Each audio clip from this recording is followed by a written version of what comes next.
Le temps, il est tel que il est pareil comme ce qu'on est en train d'avoir là. C'est vraiment une sorte de conversation, D'accord. d'échange. Et puis, il n'y a pas forcément une posture. De toutes les façons, c'est pas ton mindset. C'est juste, on parle de ce qu'on fait et puis chacun, il écoute et il prend position par rapport à ça, quoi. Ok, je viens. Je suis en train de passer sur ma 4G. Il y a ma connexion qui a. Donne-moi une seconde.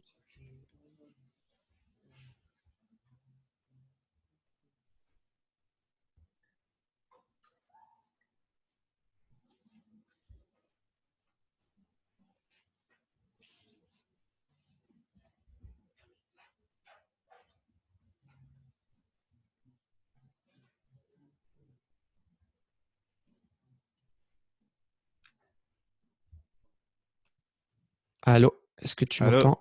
Ouais, je t'entends très Oui. bien. Donc c'est normalement ça devrait être stable en termes de connexion. C'est good là? Ouais, est-ce que ça a l'air bien? Ouais, moi, c'est bon. Je t'entends très, très super bien. Ok. Bon, la vidéo est pas très propre, mais c'est pas très grave, on s'en fait du coup. Yes. Ok. Donc, Je lance puisque mon te dire, on test. peut. Wow, ça se coupe un petit peu là. Allô? Ah, Tu peux parler un instant? Allô? ouais. Est-ce que tu m'entends? Dis-moi si tu m'entends bien. Ouais, là, c'est bon. Là, c'est bon. Ça va? Yes. C'est bizarre parce que vu que je suis sur ma 4G, ça devrait être plus propre. Je sais pas si toi, ta connexion est bien de ton côté. Ouais, ouais, ma connexion, elle est propre. C'est la connexion de la bibliothèque, elle est propre. Bon, l'avantage, c'est qu'avec Audacity, même si sur Zoom, ça se coupe, on aura un truc propre à la fin, je pense. Ouais. Si jamais ça coupe un petit peu, moi j'attendrai, enfin laisser un peu de silence le temps que ça revienne. Ok. De toute façon. Tu enregistres sur Mac ou c'est quoi que tu as? Ouais, sur Mac. Parce que Gilles, il m'avait dit sur Mac, Audacity, parfois, même tes autres podcasts, c'est sur ton Mac que tu l'as fait. Et t'as pas encore eu de soucis. J'ai pas eu de soucis. C'est vrai que Gilles, une fois, m'avait dit qu'il y avait des problèmes avec Audacity sur Mac. Ok. Est-ce que tu veux que j'enregistre aussi sur Zoom au cas où? Mais toi, t'enregistres, non? Non, tu peux pas. C'est moi qui enregistre sur Zoom. C'est celui qui lance l'appel qui enregistre, je pense. Mais je l'ai déjà fait. Ouais. Zoom, justement, c'est juste un support de secours au cas où. Sinon, D'accord, ouais. c'est propre, hein. Je pense que ça va aller. On peut pas avoir plus sécure, quoi. Zoom et Audacity en même temps. Ouais, très bien. Ok, donc je te propose qu'on commence. Quand tu veux. Donc, bonjour, bienvenue, Paul, sur Débrouillard, le podcast. Je suis très, très content de t'avoir aussi aujourd'hui. Tu es le responsable succès client chez Marketing Mania. Et aujourd'hui, avec toi, j'aimerais qu'on aborde des sujets qui, pour moi, sont un petit peu l'épicentre de tout ce qu'on fait sur les internets en termes de marketing, en termes de communication. On va parler de quelque chose qui est nouveau, entre guillemets, le pôle coaching et consulting de chez Marketing Mania. Donc, on va revenir un petit peu sur tout ce qui concerne le forum Insider, le groupe de travail privé et tout ce qui est création de contenu, capture d'email, le marketing par email. Mais avant, est-ce que je peux te demander de te présenter? Oui. Bah, salut Guy, merci de me recevoir ici. Du coup, je m'appelle Paul. Ça fait maintenant un peu plus, presque un an et demi que je travaille chez Marketing Mania. Donc, en bref, si les gens ne connaissent pas Marketing Mania, on accompagne différents types d'entrepreneurs dans le développement de leur activité en ligne. Donc, Marketing Mania est souvent connu grâce à la chaîne YouTube, un podcast et au site internet. Et ça a été créé par Stan Leloup. Et j'ai rejoint Stan il y a un peu plus d'un an et demi maintenant. J'ai commencé à faire pas mal de tâches techniques. Je l'ai aidé sur beaucoup d'aspects. Et petit à petit, je me suis dirigé vers ce que tu as mentionné, le pôle qu'on a nommé succès client, qui consiste à accompagner nos clients un peu plus, de manière un peu plus personnalisée. Parce que le cœur de ce qu'on fait, ce sont des formations en ligne. Et moi, j'ai commencé à m'orienter vers en fait l'accompagnement des personnes qui suivent ces formations au sein du pôle du coup de succès client. Et un peu plus récemment, il y a quelques mois, un peu plus de 6 mois maintenant, j'ai lancé le pôle de coaching et de consulting qui va encore un peu plus en profondeur dans cette idée d'accompagnement client. Je ne sais pas si c'est clair. Là, c'est propre. Effectivement, donc, Marketing Mania, pour ceux qui ne le savent pas, c'est tel qu'on le connaît dans ses débuts, c'était une boîte qui était plus axée sur tout ce qui était dans la formation. Et au fur et à mesure, avec l'évolution, on a l'impression que ça se dirige plus vers la plateforme que tu dois sûrement connaître, Live Mentor de Alexandre Dana. Je dis ça plus par rapport au pôle coaching qui est en train de se développer parce que c'est plus par ce biais-là que Live Mentor se différencie un petit peu de ce domaine d'infoprenariat en général parce que là, tu as un suivi plutôt personnalisé, quelqu'un qui t'accompagne au jour le jour et qui voit ce que tu fais. Tu me confirmes ou tu me corriges si je m'abuse? Non, c'est ça. Ce qui veut pas dire qu'on s'éloigne complètement de ce qu'on fait, le cœur du business, qui est de faire des formations vidéo en ligne, ce qu'on continue à faire et qu'on va continuer à faire. Mais on a vraiment ajouté ce pôle pour pouvoir proposer au-delà de ça une communauté, comme tu l'as dit un peu plus tôt, des groupes de travail, une forme d'accompagnement, des questions-réponses, et après encore au-delà, un accompagnement plus personnalisé de coaching. Et je pense, je sais pas si Live Mentor, je pense qu'ils proposent du coaching. Je sais pas exactement ce qu'ils font. Oui, il Je propose sais du que coaching. Enfin, c'est vrai que ça reste c'est ce que vous faites aussi, c'est du coaching à distance et un suivi plutôt pas à pas de ce que leurs clients font. mmh. Mais sauf que tu vas sûrement nous parler plus de ça, des profils que l'on retrouve comme clients sur Marketing Mania. Sur Live Mentor, tu as plus des gens qui sont sur des projets perso, c'est pas c'est un petit peu plus niché, je pense, des personnes qui ont des projets, qui sont des artisans, des petits, qui ne veulent pas forcément construire des entreprises qui sont scalable. Il y en a aussi, mais pour la plupart, c'est plus des trucs, des projets passion sur lesquels ils veulent pouvoir en vivre tous les jours. Marketing Mania, j'imagine qu'il y a, c'est un mix de beaucoup plus. Tu peux nous en parler? C'est quoi les profils sur Ouais. marketing? Hem, on a pas mal de profils différents et ce qui est intéressant, c'est que le fait d'avoir, développé et ouvert en fait ce pôle un peu plus, d'accompagnement plus personnalisé, de coaching et de consulting, ça nous a permis en fait aussi d'aller, servir et accompagner des gens qu'on pouvait pas accompagner via les formations en ligne parce qu'ils ont des problématiques ou des situations un peu plus différentes, du cœur de notre cible. Donc ça peut être des business plus traditionnels, des business un peu plus importants, qui sont pas en fait directement touchés par les différentes formations en ligne qu'on a. Donc il y a déjà ça. Ensuite, sur notre cœur de cible, on a pas mal de cibles différentes. On a vu qu'on a différents produits maintenant. On a des personnes qui sont vraiment des freelances qu'on va aider, qu'on va accompagner sur les aspects de tous les aspects un peu plus business autour de qui vont au-delà de leurs compétences même. Donc à savoir comment aller trouver des clients, comment se vendre, comment mettre en place différents canaux en ligne pour aller chercher des clients, faire de la prospection en ligne, etc. Et après, on va accompagner toutes les personnes qui développent une activité en ligne et qui vont se baser sur de la création de contenu et après de la vente, soit même de formation ou de coaching ou d'autres types de produits de ce type-là. Et les cibles qu'on a, ça dépend, mais on voit quand même que dans les profils qui sont intéressés par le travail qu'on fait chez Marketing Mania, on a quand même pas mal de gens qui essaient en fait d'aller un peu en profondeur et qui ont envie de comprendre au-delà en fait un peu des techniques un peu superficielles, des petites stratégies, des petites techniques qu'on peut avoir sur Facebook, etc., qui essaient de comprendre, et c'est ça vraiment qu'on essaie d'amener, un peu plus en profondeur les concepts autour de la psychologie humaine, de la persuasion et même de la création de contenu pour en fait avoir une communication, un message et même des produits de meilleure qualité à proposer. Et du coup, on voit qu'on a quand même pas mal de gens qui ont envie d'aller un peu plus en profondeur dans leur compréhension de ce qu'est le marketing, même le copywriting et ces différents domaines. Excellent, Paul. Avant qu'on continue de creuser un petit peu plus sur ces points que j'ai mentionnés précédemment, notamment le pôle de coaching, ce que vous faites exactement à l'intérieur, j'aimerais que tu nous parles un petit peu de toi, ton parcours. Comment est-ce que tu en es arrivé? Tu vis en Thaïlande avec Stan, c'est ça? J'ai été en Thaïlande pendant un petit moment. Là, je suis de retour en France. Je suis en train de me rebaser ici en France. En gros, donc avant de commencer à travailler chez Marketing Mania, j'étais un client d'une formation de Marketing Mania.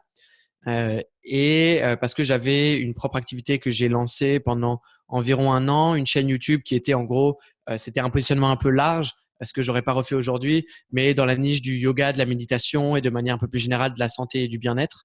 Donc j'ai travaillé sur cette chaîne YouTube là pendant un petit moment et sur le site et tout ce qu'il y avait derrière. Et c'est dans ce cadre-là que j'ai commencé moi-même à m'intéresser à tous les aspects business en ligne, marketing, comment créer un site, comment créer une offre, comment créer du contenu de bonne qualité, etc. Et c'est là où j'ai commencé à suivre Stan sur YouTube et où j'ai vu passer les différentes offres qu'il avait et où en fait je me suis inscrit à la formation Le Déclic, qui est une formation qu'on propose pour aider à créer une audience dans l'objectif de monter une activité rentable en ligne. Et du coup, j'ai suivi cette formation-là. Et en faisant ça, j'ai commencé à créer petit à petit une relation avec Stan parce qu'il répondait à tous les emails. Donc, j'essayais moi de lui apporter un peu. Pourquoi, excuse-moi de te couper, mais pourquoi est-ce que tu as Pas de souci. pourquoi tu as suivi cette formation-là et pourquoi pas une autre formation? Est-ce que pour toi, tu avais déjà, même si tu n'étais qu'à tes débuts, ce mindset-là que quel que soit ce que tu comptes dans l'avenir vendre sur les réseaux, sur tout ce qui est Internet, il te faut forcément commencer par l'étape de l'audience, créer des gens qui te suivent, des gens qui te font confiance et qui vont forcément acheter tes produits plus tard parce que dès le départ, tu as gagné leur confiance. Qu'est-ce qui Moi, t'a ce qui a fait poussé la vers ça? différence, ouais, moi, ce qui a fait la différence et ce qui m'a donné envie de suivre la formation, il y a vraiment deux choses. La première chose, en fait, c'était on va peut-être creuser un peu plus tard, mais le copywriting de Stan. Et en fait, la proposition, la promesse qui était dans la page de vente du déclic, donc dans la proposition, en fait, j'étais dans la situation exacte, j'étais exactement la cible en fait. C'est-à-dire que j'avais une chaîne YouTube qui à l'époque commençait à prendre, je commençais à peut-être avoir peut-être 2000 ou 3000 personnes sur ma chaîne YouTube. Je m'étais déjà quand même pas mal formé un peu partout sur YouTube, en suivant les choses, en lisant des bouquins, en écoutant des podcasts. Donc, je savais vers quoi il fallait que j'aille. Mais en fait, le vrai blocage que j'avais, c'est que euh, au moment où j'aurais dû me concentrer le plus et concentrer mes efforts sur ce qui était en train de marcher, trouver des premiers clients, proposer un premier produit, en fait, j'ai commencé à aller dans tous les sens, à vouloir lancer un podcast, écrire des articles de blog, lancer d'autres, enfin, à partir dans tous les sens.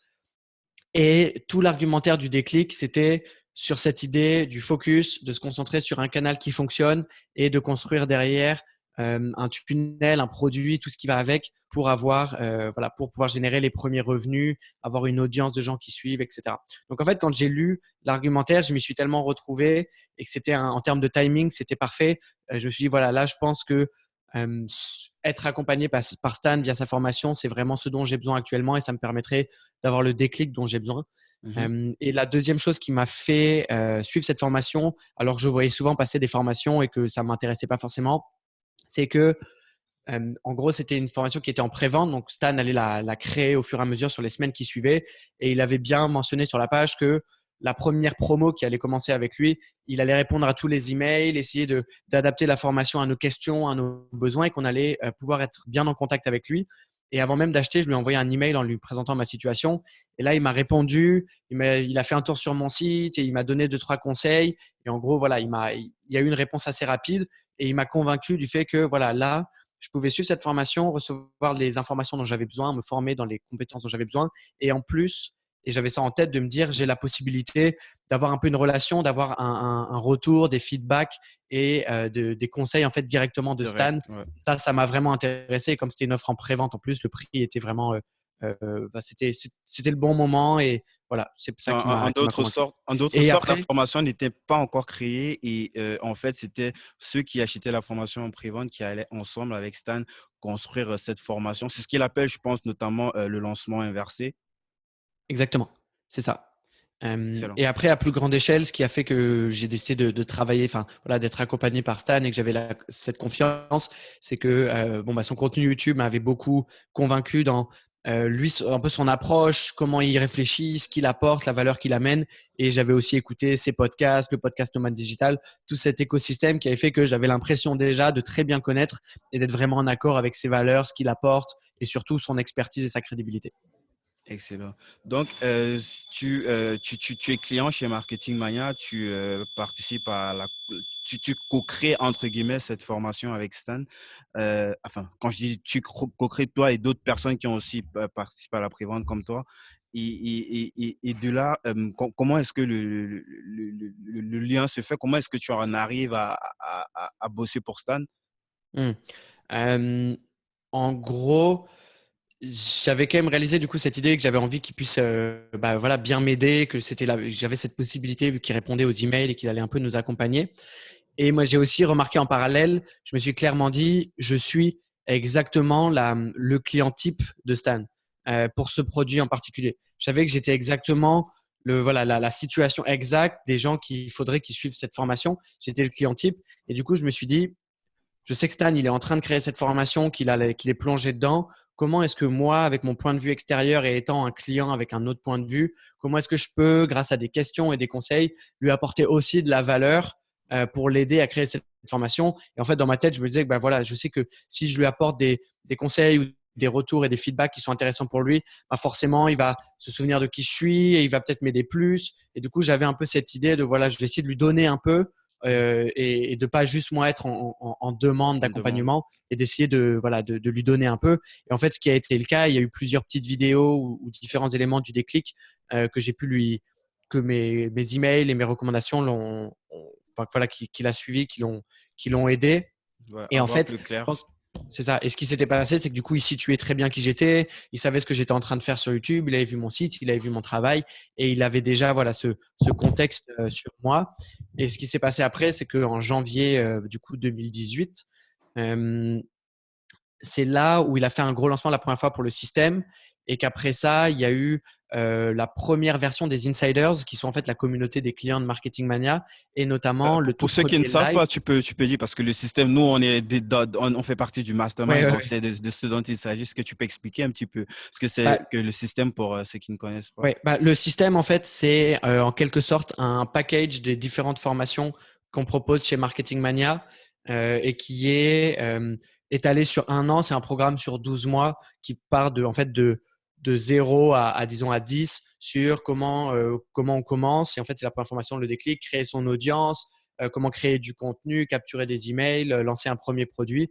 Et ensuite, il y a les autres formations qui sont sur comment ensuite créer des pages de vente qui sont assez fortes, comment développer la compétence du copywriting et aussi les formations d'organisation, etc. Donc en fait, c'est notre package de toutes nos formations en ligne qui est sur un programme de 12 mois qui accompagne les gens. Et avec ça, c'est là où Stan a lancé pour la première fois la communauté des insiders, qui sont en fait tous les clients de cette formation, de rassembler ces gens-là. À la base, c'était sur un groupe Facebook. Et en ce moment-là, en janvier, Stan a fait le premier live des insiders, donc une session de questions-réponses en direct. Et Mhm. à ce moment-là, en fait, j'ai posé pas mal de questions. Donc deux ou trois questions vraiment purement sur le contenu, sur des questions que j'avais, qui je pense du coup étaient assez pertinentes et ont amené des réponses intéressantes. Et j'en ai posé une dernière qui était en fait sur quelle est ta vision, Stan, sur comment tu vois Marketing Mania sur un an, qu'est-ce que tu es en train d'essayer de créer avec Marketing Mania. J'essaie de comprendre en fait, vu qu'il lançait les insiders et le système, qu'est-ce qu'il était en train d'essayer de faire. Et du coup, il nous a un peu expliqué que voilà, là, il était au point, il fallait qu'il monte une équipe, qu'il passe au niveau suivant, mais qu'il avait encore un peu des blocages sur ça. Et à la suite de cette discussion, et je pense grâce à la relation que j'avais construite avec lui dans les mois avant ce live-là, après ça, Stan m'a contacté, m'a dit, bon ben voilà, Paul, qu'est-ce que tu fais en ce moment? Et en gros, c'est comme ça qu'on a bossé sur un premier petit projet ensemble. Et ça s'est amené, en fait, où un mois et demi après, je suis parti et je suis allé le rejoindre pour bosser avec lui. Ben, ça veut dire en ce moment-là, l'autre projet était mort, quoi, la chaîne YouTube et le site notamment que tu avais monté par rapport à… Est-ce que c'est quelque chose Pendant, qui fonctionne encore? Non, actuellement, c'est en pause. Pendant un moment, j'ai continué à travailler un peu dessus. Et c'est toujours quelque chose sur lequel je travaille un peu, les différents projets que j'ai en parallèle. Mais actuellement, ça n'a pas été dans mon focus de continuer à travailler ça comme un projet à plein temps, ce que j'ai essayé de faire pendant un moment. Et en fait, c'est quelque chose qui, du coup, est en pause actuellement et que j'ai mis de côté pour me concentrer sur ce que je fais là chez Marketing Mania. Est-ce que c'était un sujet, si c'est pas indiscret, est-ce que c'est quelque chose qu'il Mhm. fallait mettre au point lorsque tu t'es lancé avec Stan comme ça? Parce que faut dire que c'était entre guillemets quand même à focus pratiquement presque à 100% sur Marketing Mania avec tous les gros projets qu'il y a. C'est pas évident de gérer en parallèle d'autres trucs. Je sais pas, comment est-ce que ça se Ouais, discute ce genre de exactement. Bah, sujet? sur ça, c'était assez clair. Sur ça, c'était assez clair. Bah, directement, il m'a demandé, bah, du coup, en gros, est-ce que toi, ça t'intéresserait de venir travailler? Et du coup, comment est-ce que tu vois tes projets? Et moi, ce sur quoi j'étais clair directement, c'est que cette opportunité-là, la porte qui m'a ouvert de venir travailler avec lui, il n'y avait aucune hésitation que c'était sûr, j'y allais. et que j'allais m'y mettre à plein temps avec lui pendant la semaine, comme voilà un travail classique, disons. Et à côté, ce qui était clair aussi, c'est que moi, je comptais continuer à développer mes petits projets sur le côté, mais dans mon temps libre, les week-ends, les soirs, etc. Et ce que j'ai fait pendant un moment, et ça a été tout un travail qui est encore actif. Je sais que sur le long terme, il y a encore beaucoup de choses que je veux développer, mais Mhm. pour l'instant, en fait, je suis quand même concentré chez Marketing Mania. Et ce qui s'est passé dans les derniers mois, c'était d'avoir réalisé que, en fait, ce que j'avais envie de créer avec mes projets personnels, je peux le faire au travers de Marketing Mania aujourd'hui. Et en fait, c'est quand ça a commencé à arriver sur les aspects de coaching, d'accompagnement, tout ce que je fais actuellement sur le pôle de coaching et d'accompagnement. En fait, ça m'a fait vraiment réaliser que bah, là, c'est ce que j'aurais aimé faire par moi-même, peut-être dans d'autres domaines, mais c'est vraiment ça que cette compétence-là et ces choses-là que j'ai envie de faire au quotidien.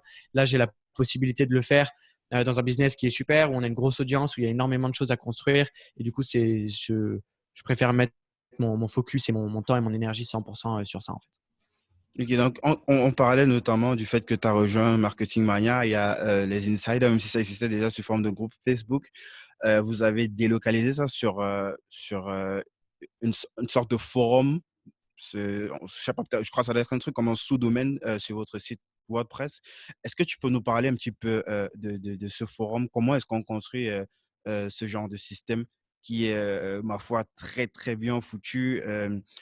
C'est pas les forums classiques où chacun vient et pose ses questions et puis ça s'empile et après on se perd complètement. Euh, D'où je crois que c'est une idée qui vient de toi déjà, l'idée de... Bah en fait, l'idée a démarré de Stan quand il a lancé le groupe Facebook des Insiders, où dans l'idée, c'était bon, ben voilà, il faut aller au-delà de juste proposer des formations vidéo en ligne et il faut ajouter une valeur supplémentaire et pouvoir mettre les gens ensemble pour répondre aux questions, avoir un peu plus de personnalisation et presque un peu plus de, entre guillemets, présentiel, d'aspect de communauté.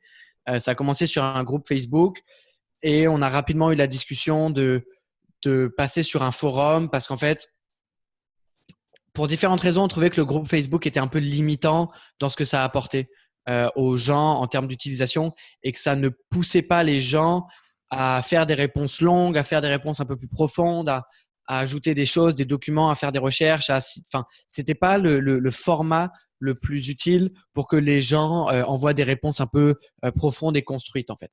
Ou sur un groupe Facebook, on a un peu tendance à répondre rapidement, comme quand on envoie un message ici et là, ça donne moins envie de faire une réponse structurée, bien réfléchie, etc.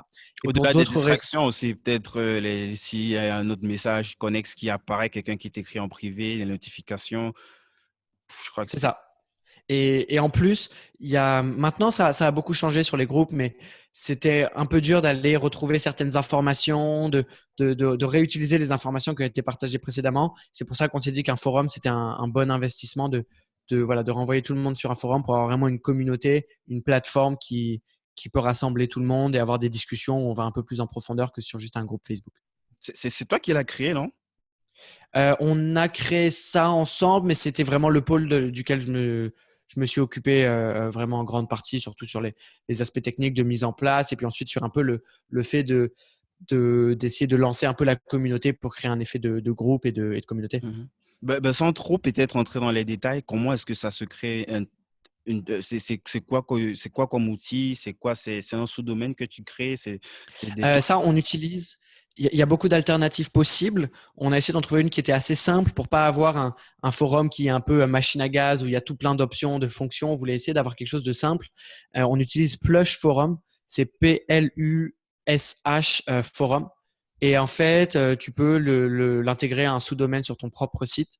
Et ça fonctionne très bien. C'est assez simple à mettre en place. Voilà, c'est une solution que, grâce à Plush Forum, ce qu'on utilise.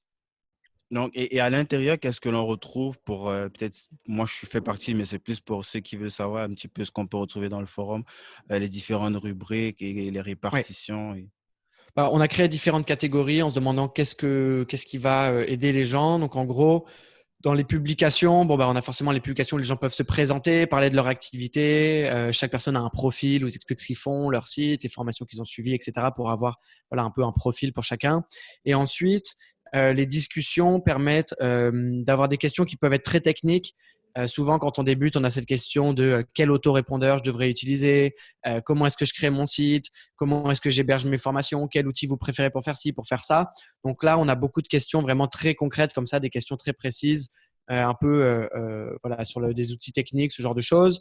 Et après, on a beaucoup de gens qui vont partager des ressources, des livres, des vidéos, des choses qu'ils ont suivies, poser des questions un peu plus avancées et notamment un peu plus personnalisées en disant, voilà, je viens de lancer mon site ou je viens de lancer un nouveau produit.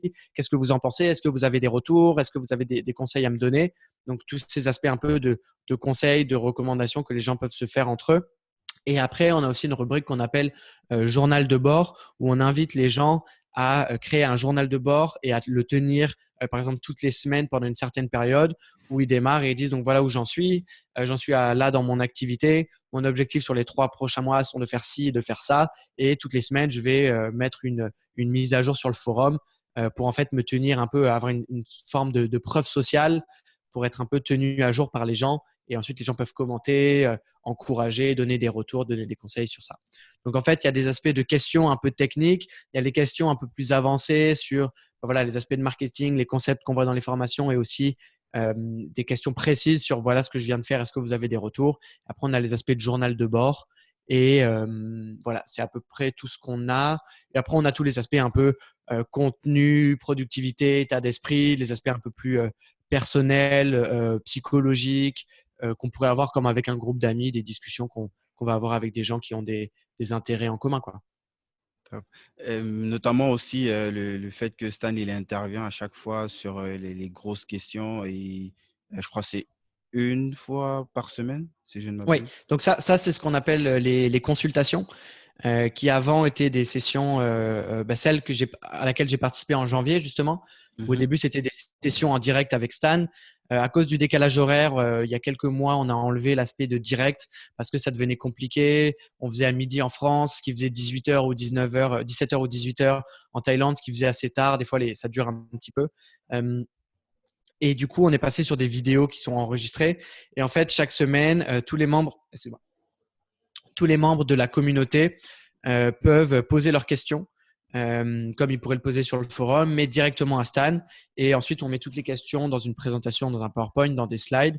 Et Stan prend une demi-heure, 1 heure ou 2 heures pour répondre à toutes les questions, qui sont des fois des questions générales, des questions de productivité ou des questions assez précises sur une page de vente, une page d'accueil, une question de positionnement, un blocage sur un freelance qui a des questions sur la prospection, sur un message qu'il a envoyé, sur voilà, toutes les questions qu'on peut avoir dans son business.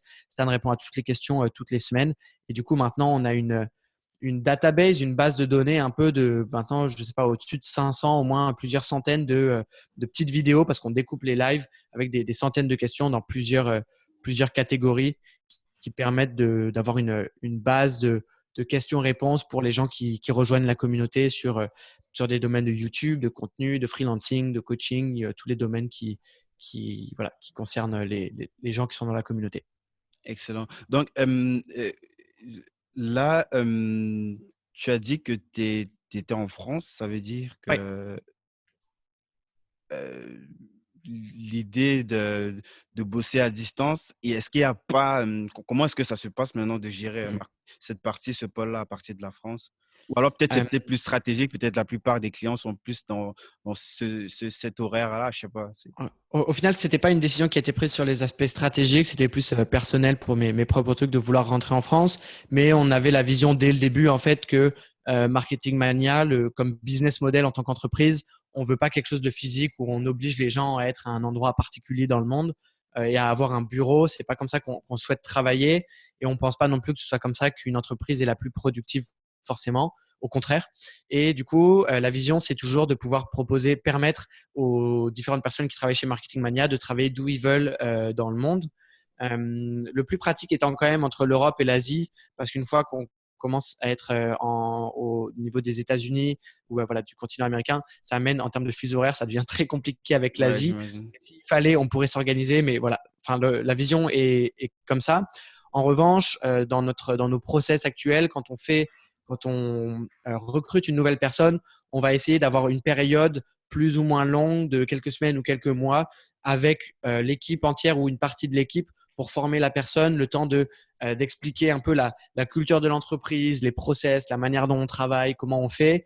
Et ensuite, une fois que tout ça est bien compris et bien mis en place, nos process fonctionnent très bien et on arrive à être complètement remote, donc d'avoir des personnes un peu partout dans le monde et ça pose pas du tout de problème. Au contraire, on se rend compte qu'en termes de productivité, ça fonctionne très bien. Excellent.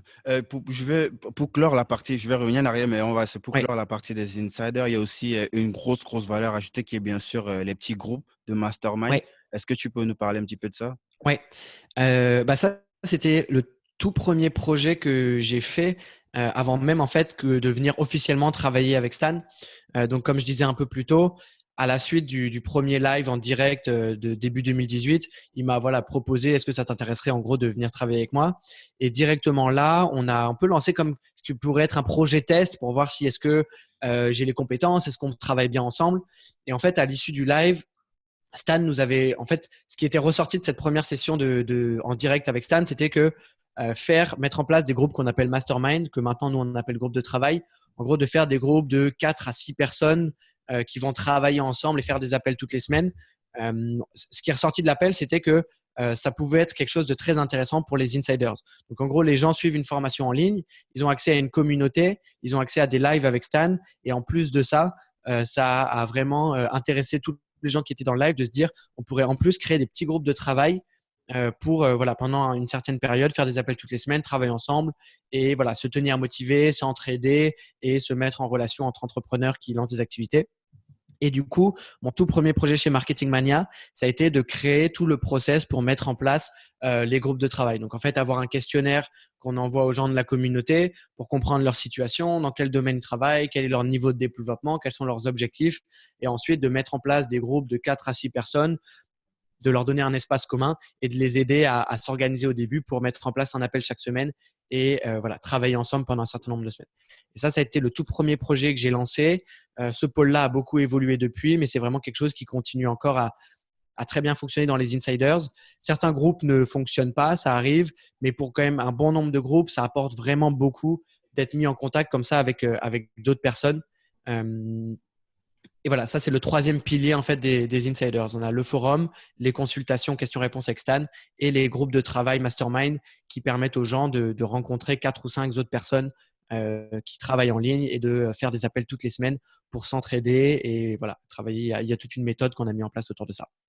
Ouais, je peux confirmer. Moi, mais on fait partie de ces petits groupes de travail. Je peux témoigner de la grosse valeur ajoutée, ne serait-ce que sur la partie, le fait d'être isolé, parce qu'on fait des choses qui sont parfois dures à expliquer à notre entourage qui est habitué plus Oui, à un format de tu bosses tes 8 heures de temps en entreprise et c'est fini, en fait.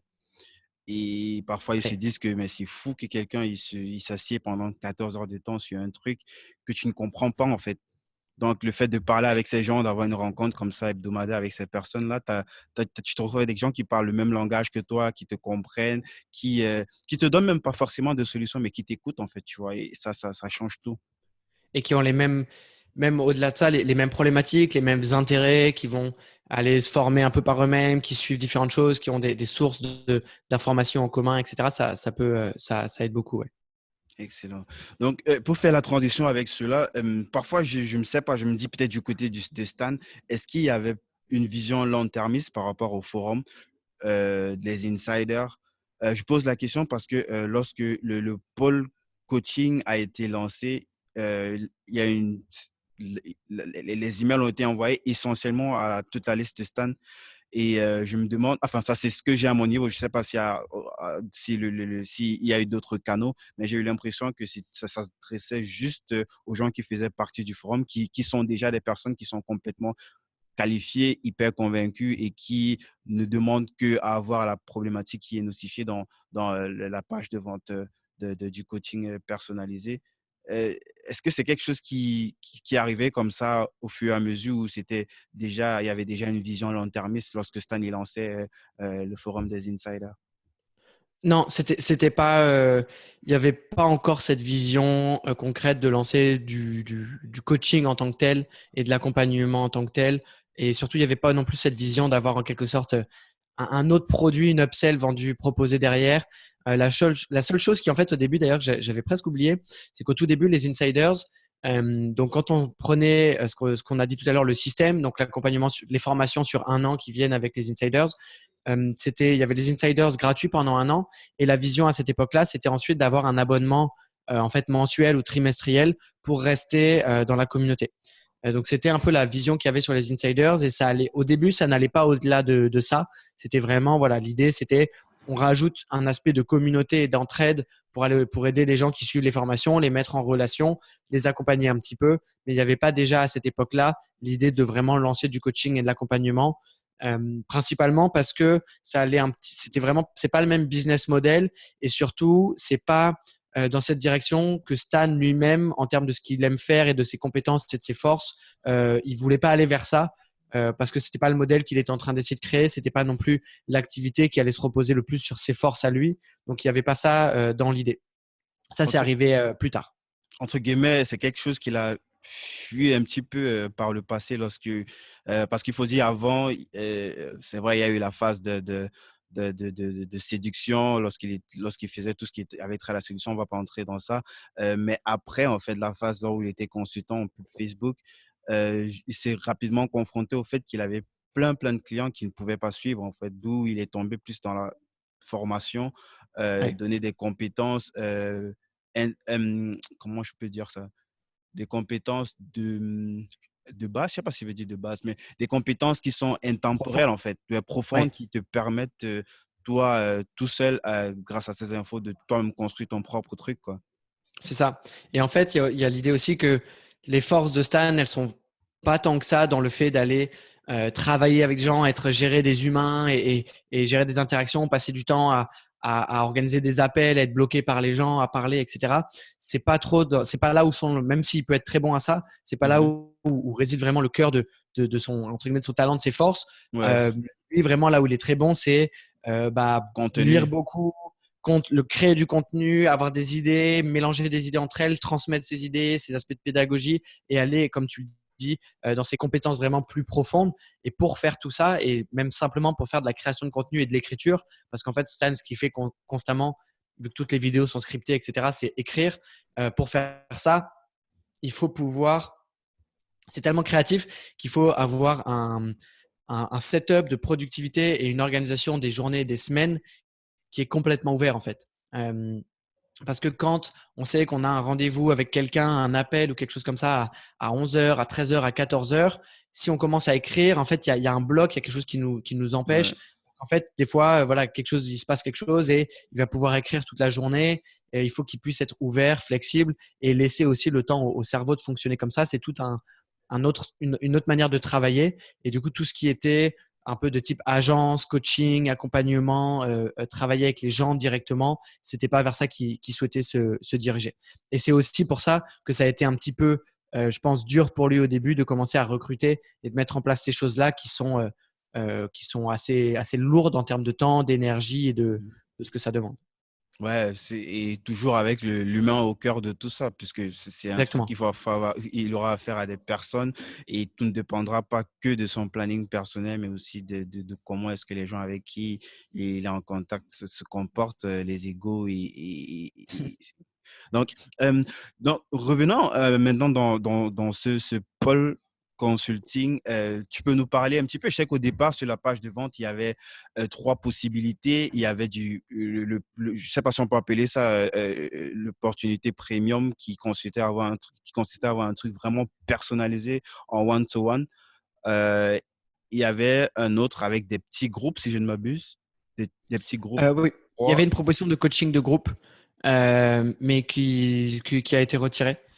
Qu'on n'a pas fait, qu'on est encore en train de réfléchir à mettre en place quelque chose dans ce style-là, mais en fait là ça n'a pas. En fait, quand on a lancé le coaching, l'offre d'accompagnement personnalisé de type coaching, consulting, c'était vraiment un test. Voilà, il y avait eu des différentes idées. Il m'a semblé que c'était un potentiel vraiment bien à proposer aux gens qui suivent nos formations dans les insiders. Du coup, j'ai proposé cette idée à Stan et on est parti comme on fait habituellement. On se dit, OK, on a une idée, on réfléchit aux avantages, aux inconvénients, aux opportunités. Est-ce que c'est relié avec nos objectifs? On a tout un peu un processus de réflexion qui se fait dès qu'on a des nouvelles idées. Est-ce que c'est pas un objet brillant? Est-ce que voilà. Mhm. Là, ça semblait être une idée intéressante. Ça s'alignait avec ce qu'on était en train d'essayer de faire, la vision long terme qu'on avait, ça s'alignait avec mes envies aussi personnelles de développement dans l'entreprise. Et du coup, ce qu'on fait dans ce genre de cas, c'est que bon ben voilà, on va maintenant tester les choses parce qu'on a beau discuter et avoir des idées, tant qu'on n'a pas proposé les choses et qu'on va pas se confronter au marché et aux gens directement, on ne sait pas si ça va fonctionner, on peut pas deviner les choses à l'avance. Donc, on a préparé une première proposition, voilà, une première page de vente avec différentes offres, dont cette offre de coaching de groupe. Le coaching plus classique a très bien fonctionné. En revanche, les propositions de coaching de groupe, ça n'a pas forcément fonctionné parce que les gens qui, en tout cas, étaient intéressés par ça avaient envie en fait d'être accompagnés personnellement sur leur activité et pas forcément d'être accompagnés dans un groupe. Mhm. Euh, c'est toujours quelque chose on va essayer d'itérer sur cette idée-là d'accompagnement de groupe, en fait, de faire un groupe de travail, mais avec un coach qui gère un peu ça. C'est quelque chose qu'on réfléchit à tester de nouveau dans le futur, mais qui va être en fait séparé vraiment de l'offre de coaching. Ce serait vraiment une offre en tant que telle, qui a aussi pour objectif de permettre à des personnes qui vont avoir des budgets un peu plus restreints et moins de trésorerie, qui commencent ou qui sont au tout début, de pouvoir avoir un budget plus petit et de bénéficier quand même d'un accompagnement un peu plus avancé que le forum ou les questions-réponses. Ouais. Comme tu parlais par rapport à ces personnes qui peut-être n'ont pas assez de budget, ça veut dire c'est quoi actuellement pour pardon pour le coaching qui est en place actuellement? C'est quoi les profils? C'est quoi les exigences par exemple? C'est des profils ou des entreprises qui ont un certain CA, un certain chiffre d'affaires ou qui ont même s'ils ne font pas peut-être en train de chiffre d'affaires conséquent, mais ils ont une structure qui est plus ou moins qui donne des signaux plutôt positifs quant à une scalabilité possible. Peut-être ils entrent plus d'argent qu'ils n'en ressortent, ils ont besoin peut-être de restructurer tout ça. C'est quoi les profils? Ça dépend, c'est une bonne question. Euh, il y a différents profils et je peux avoir des personnes qui vont être vraiment à un stade de débutant dans leur activité en ligne et d'autres qui vont être, et là on est en train de développer de nouvelles offres, mais vraiment des entreprises beaucoup plus classiques, entre guillemets, plus traditionnelles et plus grosses. Donc ça, on a ces différents profils-là. Tu peux nous Euh, citer des trucs concrets, c'est quoi? Ça peut être la petite boulangerie du coin. Qu'est-ce que tu entends par entreprise plus classique? En fait, dans le sens plus importante, plus grosse, qui sont pas forcément des indépendants qui cherchent à créer du contenu et à développer une petite activité en ligne. Ça peut être des entreprises qui ont une certaine activité et qui vont essayer de développer leur activité qui vont essayer d'utiliser les canaux en ligne pour voilà, continuer à développer leur activité. Et c'est notamment là où tous les aspects de copywriting, de vente deviennent intéressants. Euh, mais du coup, on a un peu ces deux types de cibles. Certains qui vont être plus des indépendants ou des vraiment petites structures et d'autres un peu plus importantes. Mais pour revenir à ta question sur les budgets, euh, j'ai pas forcément cette question du est-ce que la personne, l'entreprise fait rentrer assez de chiffre d'affaires ou non, parce que ça dépend. Tu peux avoir une personne qui a un travail à côté, qui gagne bien sa vie, qui veut investir. Enfin, ça dépend un peu des trésoreries de chacun. Mhm. La vraie question qu'on se pose à chaque fois, et que du coup, il y a un questionnaire et on fait un appel avant de réfléchir, est-ce qu'on va travailler ensemble sur un coaching, c'est un peu les mêmes questions qu'on se pose avec Stan, c'est on voit où en est la personne, elle est à un point précis de son activité. On essaie de voir qu'est-ce qu'elle est en train d'essayer de faire, quels sont les objectifs, où elle en est, et aussi quels sont les points de blocage. Et si j'identifie que je pense pouvoir aider la personne à débloquer son point de blocage ou au moins d'aller tester une stratégie, d'aller tester quelque chose, et que je pense que l'accompagnement va aider cette personne à, soit en termes d'expertise, l'aider à le faire, ou alors va l'aider à aller plus vite, à le faire, à être plus efficace, à être moins distrait, à être plus productif. À ce moment-là, je lui propose et on va travailler ensemble sur 3 mois pour voir si cette stratégie-là amène les résultats qu'on cherche à avoir. Donc l'idée, c'est plus de se dire, la personne est à un point A, elle cherche à aller à un point B. Moi, j'identifie qu'il y a un blocage à ce niveau-là, qu'il y a des choses qui peuvent être travaillées sur tel domaine ou tel domaine. Je lui propose une stratégie et ensuite on travaille ensemble sur 3 mois pour mettre en place cette stratégie. Voilà. Et donc l'idée, c'est de se dire, on ne sait jamais à l'avance est-ce que la stratégie va fonctionner. En revanche, on commence à bien comprendre ce qui fonctionne, ce qui ne fonctionne pas et ce qui, dans telle ou telle situation, semblerait être la chose à tester pour aller au niveau suivant en fait. Ok, top. Avant d'entrer encore sur vraiment les points stratégiques sur lesquels vous bossez sur ces entreprises qui vous prennent ou ces entités qui vous prennent en coaching, j'ai une question un peu personnelle, tu vois. Est-ce que toi, c'est quelque chose qui te… Vu par exemple ce que tu as fait par le passé, le yoga, le fait d'aller vers les gens, c'est quelque chose qui est beaucoup plus, qui touche plus à l'humain, quoi, ce vers quoi tu tendais, même si tu avais besoin de tout ce panel marketing pour pouvoir te mettre en avant. Mais l'idée, c'était de pouvoir être au plus près des gens pour les inculquer certaines valeurs sur le bien-être au boulot, sur le fait de ne pas que soigner la partie physique de leur corps, mais aussi la partie psychique, le mental. Mmh. Est-ce que ce que toi tu fais aujourd'hui avec ce pole coaching, c'est quelque chose qui t'anime? Est-ce que c'est quelque chose qui te, quand Mmh. tu te lèves le matin comme ça, tu as le feu, t'as le feu, est-ce que c'est quelque chose qui te plaît vraiment personnellement au-delà du fait que c'est pour une boîte, pour Marketing Mania que tu dois faire cela? Ouais. Ouais, complètement. Et c'est ce que je disais un peu plus tôt quand je disais qu'en fait, j'ai laissé vraiment en pause mes projets personnels sur le côté parce que je me suis rendu compte qu'en fait, les choses que j'avais envie de faire et justement qui m'animent et qui me donnent de l'énergie, qui me donnent envie de me lever, là, je les ai. Je suis en train de développer ça chez Marketing Mania. Et ça, je l'ai réalisé quand j'ai commencé à faire les coachings qu'en fait, le fait d'avoir travaillé pendant un an avec Stan en interne, de voir tout ce qui se passait, d'être formé par lui directement, ça m'a permis de vraiment acquérir, je pense, des bonnes compétences dans certains domaines. Comment se positionner, comment se différencier, comment créer du bon contenu, tous les aspects aussi de copywriting, de vente. Je pense que j'ai développé des compétences qui sont maintenant un peu plus pointues et qui peuvent aider certaines personnes. Et du coup, ça s'est bien couplé avec en fait ce que j'ai réalisé petit à petit en faisant du travail sur moi depuis ces années, de réaliser, de se poser la question quelles sont mes forces et quelles sont mes faiblesses. Et quelque chose que j'ai réalisé petit à petit et qui m'avait en fait amené vers le yoga et vers ce domaine-là, c'était que personnellement, je sais qu'une de mes forces, c'est la pédagogie, donc le fait de voir où une personne en est et de se dire, je vois où elle en est, je vois un peu ce qui la bloque, comment est-ce que moi, ce que j'ai compris, je lui transmets et je l'aide à le comprendre pour qu'elle puisse passer elle-même au niveau suivant. En fait. Donc, comment je fais cette transmission-là de compétences et de connaissances. Et je pense que j'arrive à être plutôt bon à ça. Et aussi sur les aspects où moi, c'est là où je suis un peu même un peu trop des fois dans ça, à essayer d'être très clair sur faire des plans, avoir une organisation. Donc, j'ai un objectif, quelles sont les étapes de cet objectif et donc comment, semaine après semaine, comment est-ce qu'on va dérouler ça, de clarifier ça dans un plan. Et en fait, rien que ça, je ne m'en rendais pas compte.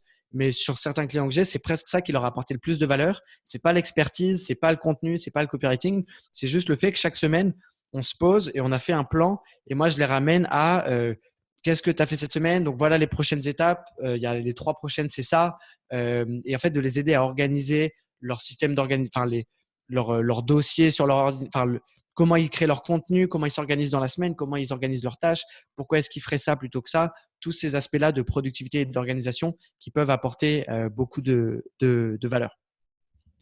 Je ne sais pas si ça répond directement à ta question, mais du coup, une fois que j'ai identifié que ça c'était mes forces et qu'en fait ça pouvait vraiment aider les gens, d'un coup ça m'a poussé à, à, à me rendre compte que le coaching avait vraiment un impact sur les gens et du coup à vouloir en faire plus. Ça Et tombe après bien moi, que tu précises ça. Est-ce que c'était une idée de toi de lancer ce pôle de coaching ou c'est quelque chose qui te cramait déjà dans la tête de euh, Stan? c'est venu à un moment par différentes sources de gens qui avaient l'air de dire qu'en fait, sur le forum, peut-être que plus de coaching, ça serait utile, que ça intéresserait certaines personnes d'être accompagnées personnellement et de pas juste être tout seul devant leur ordi avec la formation. Et c'est du coup là que j'ai proposé ça à Stan et que ça l'a intéressé. Et on a testé ça. Et c'est en fait maintenant, je fais ce qui n'était pas le plan à la base. Maintenant, l'ensemble de mon travail, là, c'est de gérer le pôle de coaching et de consulting et d'accompagner des gens.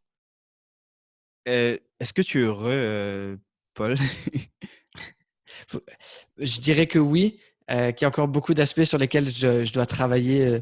Enfin, je travaille à titre personnel pour être bien dans le quotidien et avoir de l'énergie et me sentir bien, etc. Je fais beaucoup de choses à titre personnel sur ça. Mais ce que j'ai remarqué par rapport à la manière dont je travaillais avant, un peu plus tout seul sur mon ordinateur, c'est que malgré que enchaîner 2, 3, 4 ou 5 heures de coaching dans la journée, c'est quand même quelque chose qui demande beaucoup, qui peut être demander beaucoup d'énergie. En fait, ce qui en ressort, c'est que même si des fois avant, quand je sais que je vais avoir 3 appels de suite, je suis un peu genre j'ai pas trop envie, j'ai un peu cette petite résistance de me dire ok là j'ai toute l'après-midi à faire des appels. En fait, dès que je suis dedans, ça, même si ça prend de l'énergie, en fait, ça me donne plus d'énergie. Je ressors à la fin d'un appel et je sais que je donne tout. Et une fois que je suis avec la personne, même si je suis fatigué ou qu'il y a d'autres choses dans ma vie perso, quand ça y est, Zoom s'allume, j'ai la personne en face et je suis là et je suis obligé de faire de mon mieux pour accompagner la personne sur cette heure qu'on fait ensemble. Et en fait, je ressors de là avec un peu plus d'énergie que ce que j'en avais avant, bizarrement. Donc, ça m'a fait réaliser que voilà, c'était ce genre d'activité-là qu'il fallait que je fasse dans mon quotidien, en fait, plus qu'être tout seul derrière mon ordinateur. C'est intéressant. Donc revenons maintenant sur l'aspect, les points stratégiques avec lesquels vous bossez sur vos clients en coaching. Mm, Je sais qu'il y a notamment le point qui est c'est ce que Stan il a toujours mis en avant de toutes les façons, la création de contenu pour pouvoir avoir une audience, des gens qui suivent ce que vous faites et qui vous font confiance.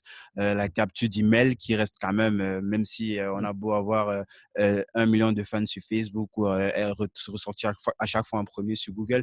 Si tu n'as pas un endroit où tu peux recontacter ces personnes qui te suivent, alors lorsque ces plateformes décident de changer leur algorithme, par exemple, tu perds tout, tu te retrouves du jour au lendemain avec rien. Il y a plein d'exemples avec ceux qui, par exemple, se sont pris des pénalités pingouins, comme par exemple sur Google, ou mm, ceux qui ont vu qu'il y avait une grosse fanpage, une fanbase sur Facebook et quand l'algorithme a changé, lorsqu'il faisait des posts là, vous avez des grosses interactions. Maintenant, il n'y a plus rien, peut-être 10% mm, de la fanbase qui regarde. Il y a le point donc aussi du marketing par email, c'est-à-dire de produire comme ça des séquences d'emails bien structurées, automatisées et aussi l'écriture de pages de vente à fort taux de conversion. Peut-être il y a d'autres choses, mais je sais que ça, c'est les 4 points qui sont souvent ouais, piliers. Tu pourras peut-être nous en dire plus pour que les gens ils mm. voient un petit peu ce sous quoi ils peuvent se faire aider lorsqu'ils se prennent un coaching chez Marketing Mania. Je pense que avant même toutes ces étapes-là qui sont vraiment importantes et c'est ce sur quoi en général on travaille, autant j'ai beaucoup de clients dans des niches différentes qui développent des choses différentes et à des tailles différentes. Donc, on a des plans d'action qui vont vraiment voilà, être différents. Par contre, quelque chose que je fais avec tous mes clients, je pense, sauf s'ils l'ont déjà bien fait en amont, mais en général, on retravaille quand même ça, c'est la fameuse question du positionnement. Euh, Et Ah bon, ça, pour moi, même si ce sont des personnes qui sont supposées déjà avoir un business plus ou moins établi. donc, voilà, ça c'est une bonne question. Certaines personnes ont moins besoin de tout reprendre à zéro et de vraiment retravailler tout ça. Ils ont déjà un peu compris. En revanche, même des gens qui sont déjà clairs sur ça, on fait souvent un travail pour aller être, où moi je vais poser beaucoup de questions et on a certains modèles, des documents de travail qu'on utilise pour clarifier vraiment, en fait, leur propre modèle mental de ce qu'ils sont en train d'essayer de faire et d'apporter à leurs clients avec leurs produits, quelle est la situation du marché, qui sont leurs clients cibles, qu'est-ce qu'ils font, etc. Et en fait, je remarque que même pour des gens qui sont bien en place, ce travail-là leur amène toujours une réflexion un cran plus profonde que ce qu'ils auraient eu d'habitude, ce qui permet en fait, pour certaines personnes, ça va leur permettre de juste développer le reste de leur business et sans ça, c'était impossible que ça fonctionne. Pour d'autres, ça va juste leur permettre d'intégrer un tout petit peu, de changer un tout petit peu leur approche, leur état d'esprit, leur mindset sur comment ils pensent à leur entreprise, à leurs clients et à leurs produits en fait. Et de vraiment repartir à chaque fois du positionnement. Et je me souviens que quand j'ai acheté le déclic, qu'on disait un peu plus tôt, quand j'avais justement ma chaîne YouTube dans la niche du yoga, de la santé, etc., quand j'ai vu dans la présentation module 1 le positionnement, ce qui est le tout premier truc qu'on fait, je me suis dit, bon, bah, ce module, moi, j'en aurais pas besoin. J'ai déjà compris, mon positionnement, c'est le yoga, voilà, j'ai pas besoin. Je suis rentré dans la formation, j'ai suivi le module, j'étais genre waouh, mais j'étais à des kilomètres de vraiment avoir fait un vrai travail sur ça et comprendre vraiment ce qu'il y a derrière et pourquoi c'est si important. Et c'est quelque chose qui en fait m'a pris des semaines et des semaines à comprendre ce positionnement, à aller l'affiner, à aller le valider et le retravailler. Et en fait, je remarque que pour beaucoup d'entreprises, petites ou grandes, faire un travail sur ce positionnement, c'est la fondation qui va permettre à la fois la communication, qui peut être vu des fois par certaines personnes comme juste un truc un peu superficiel qu'on met par-dessus. Mais en fait, non, parce que c'est ce qui va définir les différentes stratégies, qui va définir le produit, qui va définir à qui on s'adresse, comment on s'adresse à la personne et tout ce qui va autour. Et je pense que c'est vraiment le point central qu'on fait avec presque, je dirais, tous mes clients actuellement. Ah, c'est intéressant. Et ça veut dire, en fait, ça commence par ça, tel que tu l'as spécifié notamment. Même s'il y a un truc qui est déjà là, tu reviens dessus et C'est ça, soit peut-être il y aura un changement qui va se faire, soit ça va beaucoup plus s'affiner en fait. On va réduire un c'est petit peu ça. l'espace, un peu comme toi avant quand tu disais, je suis dans le yoga, mais après tu te rends compte, ouais, c'est trop vaste en fait. Je dois être dans un segment bien précis du yoga où je vais parler à de tas de personnes, mais qui se retrouvent dans ce segment-là en fait. Exactement. Et en fait, de manière générale, je fais aussi ça avec tous les clients parce que moi-même, pour pouvoir comprendre ce qu'on va faire sur les 3 mois ou les 6 mois où on va bosser ensemble, j'ai besoin d'être très, très clair sur leur positionnement. Et donc, on fait ce travail aussi pour que moi-même, je puisse m'imbiber, comprendre à qui ils s'adressent, quel est le problème des gens avec qui ils travaillent, comment ils les aident, etc. Et si moi, j'ai pas cette compréhension-là de leur marché, ce que je vais pouvoir leur apporter va être assez limité. Donc, on prend ça comme première étape et généralement, qu'est-ce qui suit après? Après, ça dépend du coup, là, c'est là où ça commence à s'adapter en fonction des situations. Mhm. Est-ce que la personne va devoir travailler son acquisition, son trafic? Si c'est ça, du coup, comment on va le faire? Où on va aller chercher les gens? Comment est-ce qu'on va aller les chercher? Euh, ça peut se faire via du coup des séquences email si les gens ont déjà, mais de manière générale, en fait, je retire ce que j'ai dit. En fait, il y a quand même une seconde étape qui est à peu près toujours la même, qui est de Mhm. dire maintenant on a ce positionnement-là, il faut qu'on le valide en fait. Est-ce que ce qu'on s'est dit dans notre tête ou est-ce que ce qu'on croit comprendre de nos clients ou du marché auquel on s'adresse, est-ce que c'est vrai? Est-ce que c'est pas juste des histoires qu'on s'est dit en fait, ce qui n'est pas le cas? Donc, on va toujours essayer d'aller trouver un moyen de valider ce positionnement-là en allant en fait se confronter au marché de la même Le manière que nous test. Là, tu et parles du test clairement, quoi, d'aller tester en fait. d'aller tester, d'aller parler aux gens en fait. Comme nous, quand on s'est dit on lance le coaching parce qu'on pense qu'il y a tel et tel blocage et on pense que le coaching, ça va aider les gens à faire ci, à faire ça et ils en ont besoin pour telle et telle raison. On s'est dit ça nous paraissait logique parce qu'on pense qu'on connaît quand même bien notre marché maintenant vu qu'on a beaucoup de clients et qu'on est bien établi. Et on est allé ensuite, on a préparé une première proposition, on est allé la proposer aux gens et j'ai fait beaucoup d'appels. Et ce qui en est ressorti, c'est que cette idée, cette théorie qu'on avait, elle a été validée. On a continué à affiner certaines choses, mais ça a été validé. Ce qui aurait pu, et par exemple, l'idée de coaching de groupe, la manière dont on l'a présenté à ce moment-là, ça nous a montré que là, c'était pas validé, c'était pas une bonne idée, même si dans l'idée, ça nous semblait être bien. Ouais, ou peut-être c'est pas le bon timing, c'est juste d'avoir une vision plus claire des choses. Je pense que c'est quelque chose qui pourrait peut-être dans l'avenir être intéressant pour d'autres profils. Je me dis, ça c'est C'est juste ça. mon intuition, Ouais. mais ne serait-ce qu'au Ouais, niveau ouais. de est-ce que l'idée, c'est ce que nous sommes dans le timing ou est-ce que c'est une idée euh, on voit un petit peu où tu vas en venir. Donc, tu as Ouais. parlé des emails et c'est un sujet que même si je sais que Stan, il a beaucoup mis les mains dessus à un moment, mais là, vu qu'il se concentre plus sur le contenu, je sais qu'il t'a laissé en fait un petit peu ce boulot entre-temps et c'est quelque chose que tu as tellement pratiqué qu'on peut dire que tu es un expert dessus. Et j'aimerais Sur que tu, l'emailing? ouais, entre guillemets, de tout ce qui est. Je voudrais en fait que peut-être pour que ce soit plus concret, que tu nous parles un petit peu du système d'emailing, de marketing mania avec Active Campaign, déjà des séquences d'entrée en fait à travers les Mm. différents canaux sur lesquels vous communiquez, notamment YouTube, dont on a passé parler, oui, qui est une grosse chaîne où je pense on avoisine déjà les 300 000 abonnés, si je ne m'abuse.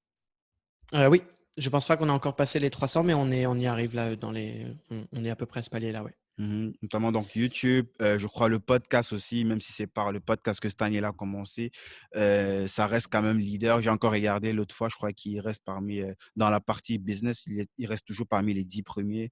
Mm. Donc, c'est quoi votre système est-ce que tu peux comme ça, nous balayer un petit peu les différents Mm. points et peut-être déjà nous dire, parce que dans mon audience, ça va être bizarre, mais il y a des gens, par exemple, qui savent pas ce que c'est qu'un autorépondeur, pourquoi est-ce qu'il D'accord, faut oui. Ouais, ouais, je comprends. pourquoi est-ce Bah, qu'il faut nous, capturer les emails donc? toute l'idée derrière l'emailing, en fait, c'est ce qu'on pourrait appeler le concept de fidélisation et de créer une relation, en fait. Euh, pour faire une analogie, c'est quand on rencontre quelqu'un, qu'on a une amitié, quelque chose comme ça, avant de pouvoir faire une demande avancée à cette personne, de lui dire, tiens, est-ce que tu pourrais venir m'aider à déménager dans une semaine, je déménage, j'aurais besoin de bras, etc. Il faut qu'on ait déjà une certaine relation avec la personne pour pouvoir aller faire cette demande. Donc l'idée, c'est que, bon là, l'analogie n'est pas super, mais l'idée, c'est que si on veut pouvoir travailler avec des gens, leur vendre des choses, aller plus en profondeur avec ces personnes-là, il faut qu'il y ait une certaine relation qui se soit créée avec les gens qu'ils aient une certaine confiance, qu'ils nous apprécient, qu'ils voient dans quel domaine on peut les aider, qu'ils comprennent un peu l'expertise qu'on va avoir, etc. Tout ça, ça peut être fait de beaucoup de manières différentes. Nous, ce qu'on recommande en général et le conseil qu'on donne, c'est que euh, faire ça par email, ça reste encore aujourd'hui, même si, comme tu le disais, il y a plein de réseaux sociaux, il y a plein de manières d'aller parler aux gens, ça reste le meilleur canal pour faire ce travail-là avec les gens. Et souvent, ce qu'on dit, c'est que voilà, si vous avez un compte Instagram ou une chaîne YouTube ou un podcast, ce genre de choses-là, l'objectif qu'on vous conseille d'avoir, c'est de ramener les gens dans votre liste email, donc de leur dire voilà, inscrivez-vous à ma liste email. Donc il peut y avoir, bon là, il y a beaucoup de choses qu'on pourrait discuter sur toutes les stratégies à ce niveau-là, mais l'idée c'est de dire que une fois que les gens sont inscrits, qui sont sur notre newsletter, ça nous laisse le temps petit à petit de créer et de cultiver, de développer cette relation avec les gens pour leur transmettre les choses qu'ils ont besoin de savoir par rapport à notre entreprise ou notre activité Mhm. avant de leur faire toute offre commerciale ou de leur proposer quoi que ce soit. Et là, il y a toute une réflexion à faire et c'est ça vraiment que je fais avec mes clients et c'est pour ça que le positionnement est si important de se dire à qui je m'adresse, où ils en sont aujourd'hui, qu'est-ce qu'ils font, ou voilà, quelle est leur situation et qu'est-ce que moi je vais leur proposer et du coup quelles sont les choses qu'il faut que je leur explique et que je leur dise pour créer cette relation, cette confiance pour pouvoir ensuite avoir que ce soit des offres commerciales ou autres. Et donc, on va utiliser l'emailing de différentes manières avec différentes stratégies pour créer cette relation avec les gens. Et en fait, ce qui nous laisse le temps de faire ça petit à petit, semaine après semaine, jour après jour, directement dans la boîte mail des gens. Yes. Est-ce que ça répond un peu à ta question? Je ne sais pas si c'est Ouais, très clair. pour la partie, pour ceux peut-être qui ne voient pas trop l'intérêt ou qui ne comprennent pas en fait l'importance en fait d'avoir comme ça une liste de contacts email, c'est plutôt clair. Et j'aimerais que tu nous parles aussi un petit peu, peut-être, on peut faire comme un cas pratique en fait avec Marketing Mania pour que les gens puissent bien visualiser les choses. C'est quoi le process en fait qui est mis en place?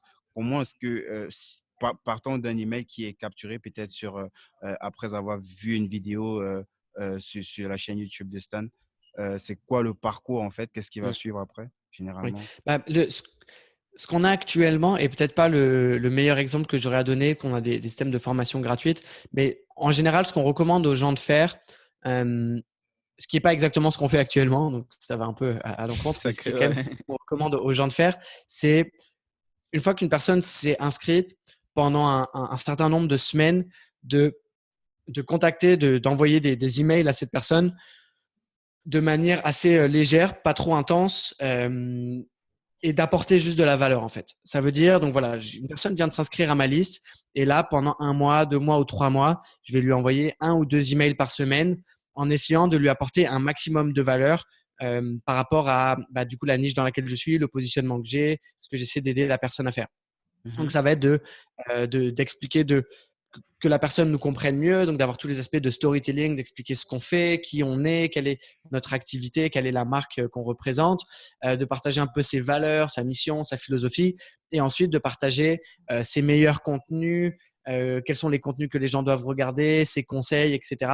Pour faire que nous, ce qu'on veut vraiment créer, l'objectif, c'est que quand une personne va voir un email de Guy dans leur boîte mail, d'un coup, ils le voient et ils se disent ah trop cool et qu'ils se disent ah je sais qui est cette personne, j'aime beaucoup son parcours et ce qu'il est en train de faire et je sais que si je clique dans son email et que je le lis, je vais apprendre des choses intéressantes qui vont m'aider dans mon quotidien et qui vont changer tel ou tel domaine de ma vie. Donc on veut vraiment avoir créer ça et ça se fait par un apport de valeur, par euh, voilà, tous des aspects de storytelling, etc. Et ensuite, une fois que ça a été fait pendant un bon moment et qu'il y a eu quand même beaucoup de choses qui ont été, entre guillemets, données à la personne et que la personne sait qui on est, ce qu'on fait, là, on va pouvoir proposer euh, une première, par exemple, proposition commerciale sur un produit, une offre, un coaching, peu importe ce que c'est. Et là, d'avoir des emails qui vont être plus orientés vente, tout en apportant toujours de la valeur, mais qui vont être peut-être un peu plus réguliers, qui vont être orientés voilà, vente. Et c'est quoi? Il y a un outil qui est en place pour gérer tout ça. Il y a plein d'outils notamment, mais il y a Oui, un outil qui est tout le temps recommandé Marketing Mania, notamment par Stan et toi, qui est Active Campaign. Euh, exactement. et pourquoi cet outil? Euh, parce qu'il est relativement, après, ça dépend des niveaux techniques des gens. Certaines personnes, vraiment, la technique, c'est quelque chose qui est difficile. Mais par rapport à d'autres, il est relativement facile à prendre en main. Il est très visuel. Donc, pour créer les séquences automatiques, c'est très visuel. On comprend ce qui se passe. On voit le parcours client. On peut créer ça de manière très, très fiable. Euh, et il n'est pas. Le problème avec ce genre d'outil, c'est que certains vont avoir beaucoup, beaucoup d'options et de possibilités et ils vont se transformer en usine à gaz et on va vouloir commencer à faire beaucoup trop de choses et à faire des machines techniques très, très complexes.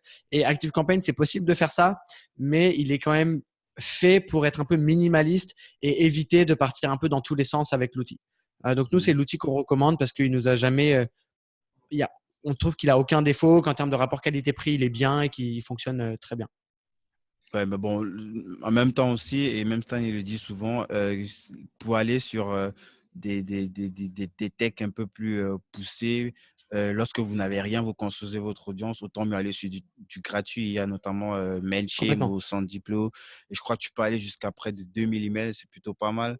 Et même si tu peux pas Oui, encore dès le départ construire des trucs ultra poussés, en même temps où il n'y a aucun intérêt, puisque pour faire ce genre de trucs poussés, il te faut du volume pour avoir assez de métriques, de données pour anticiper, pour pouvoir lire en fait à travers l'audience le besoin le plus demandé en fait. Enfin, oui. j'imagine. Pour quelqu'un qui se lance comme ça, effectivement, et qui essaie de limiter vraiment les coûts parce qu'il est juste en train de tester les choses, il y a effectivement des alternatives comme Mailchimp qui sont très bien et qui sont gratuites dès le début et qui permettent de faire vraiment ce qu'il faut pour, en tout cas pour commencer. Après, nous, ce qu'on recommande, c'est ce qui est bien en fait, c'est qu'ActiveCampaign, le prix va dépendre du nombre de contacts. Et quand on a en dessous de 500 contacts, ça reste à l'année très abordable, je crois moins de 100 euros. Donc ça reste un budget, mais pour quelqu'un qui veut investir un petit peu de sous, ça reste un bon outil Ouais. et qui sur le long terme va être utile. En revanche, effectivement, si quelqu'un veut essayer de vraiment limiter les coûts, etc., il y a des alternatives qui sont gratuites et très bien. Donc dans ce cas-là, c'est ce qu'il faut choisir. Top. Et pour ce qui est de l'équipe, parce que je sais que j'ai reçu un mail dernièrement, donc je sais que l'équipe s'est agrandie. Et comment ça se passe les recrutements? C'est déjà, sans parler de toi, puisque toi, c'est assez particulier. Tu fais partie, tu Mm. es, on peut dire, le premier employé de Stan à plein temps, entre guillemets, même s'il a Ouais. bossé avec quelques freelances entre-temps. Pour les autres profils, c'est quoi, qu'est-ce qui a été mis en place? Il y a un système comme ça, parce que je sais que dans Marketing Mania, vous avez l'habitude de tout scripter, quel que soit s'il y a quelle que soit l'activité à faire, il y a toujours un Mm. process, soit sous forme de vidéo, soit sous forme de script pour pouvoir à chaque fois juste déléguer ça plus facilement au prochain qui arrive. Comment ça se passe, un process de recrutement comme ce qui s'est passé dernièrement? Déjà, c'est combien de Euh, personnes dans l'équipe actuellement en tout, en plein temps? Maintenant, à plein temps, on est 5. Donc, il y a Stan, moi, Arnaud, Sarah et Marc qui vient tout juste d'arriver. Mhm. Donc, maintenant, on est 5 à plein temps. On a suivi, là, j'étais en train de regarder si j'arrivais à retrouver la référence, le process qui est dans le livre Who, donc en anglais qui, W-H-O. Si je dis pas de bêtises, c'est ce livre-là. Ah Euh, ouais, Stan, je crois qu'il a déjà parlé une fois dans un podcast de ce bouquin-là, que c'est essentiellement grâce à ça qu'il on a. a suivi les étapes qui sont données dans ce livre, en gros. Mhm. Euh, On va mettre le lien en description. Mais sinon, tu peux nous parler un petit peu brièvement des points ouais, essentiels qui consistent. c'est ça. Bah, nous, l'idée derrière, c'est que prendre quelqu'un dans le modèle de recrutement classique de envoyer lire un CV et ensuite faire un entretien, c'est peut-être pas la meilleure manière de savoir à l'avance si la personne a les compétences de faire ce qu'elle est censée faire dans l'entreprise. Donc nous, la réflexion qu'on a eue dans le process, déjà la première chose, c'est d'être très clair sur le poste et les choses que la personne va devoir faire, les tâches qu'elle va devoir faire, et de clarifier, du coup, si le poste, c'est ça, quelles sont les compétences concrètes que la personne doit avoir pour gérer ça. Donc ça, il y avait déjà un gros travail, nous, en interne, de savoir quelles sont les compétences qu'on cherche chez la personne pour être très clair sur ça.